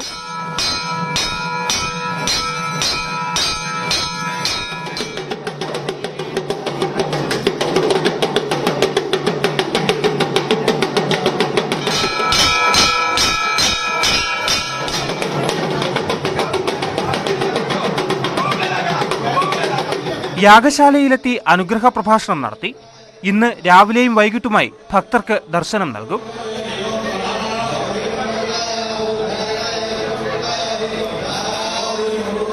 ഈ കലിയുഗത്തിലെ സർവ്വചരാചരങ്ങളുടെ നന്മയ്ക്കായി പ്രപഞ്ചത്തിലുള്ള ഓരോ ജീവജാലങ്ങളുടെയും നന്മയ്ക്ക് വേണ്ടി നടത്തുന്നതാണ് ഈ മഹാപ്രപഞ്ചയാഗം. ഈ പ്രപഞ്ചയാഗത്തിൽ പങ്കെടുക്കുന്നതെന്ന് പറഞ്ഞാൽ ഭാരതത്തിലെ എല്ലാ മഹാക്ഷേത്രങ്ങളിലെയും യോഗവര്യന്മാരുടെ നേതൃത്വത്തിലാണ് ഇന്നിവിടെ പ്രപഞ്ചയാഗം നടന്നുകൊണ്ടിരിക്കുന്നത്. രാജ്യത്തിനകത്തും പുറത്തുമുള്ള പുണ്യക്ഷേത്രങ്ങളിലെ യാഗാചാര്യന്മാരാണ് മന്ത്രോച്ചാരണങ്ങളുമായി നാടിന്റെ നന്മയ്ക്കുള്ള പ്രപഞ്ചയാഗത്തിൽ പങ്കെടുക്കുന്നത്. ന്യൂസ് 18 തിരുവനന്തപുരം.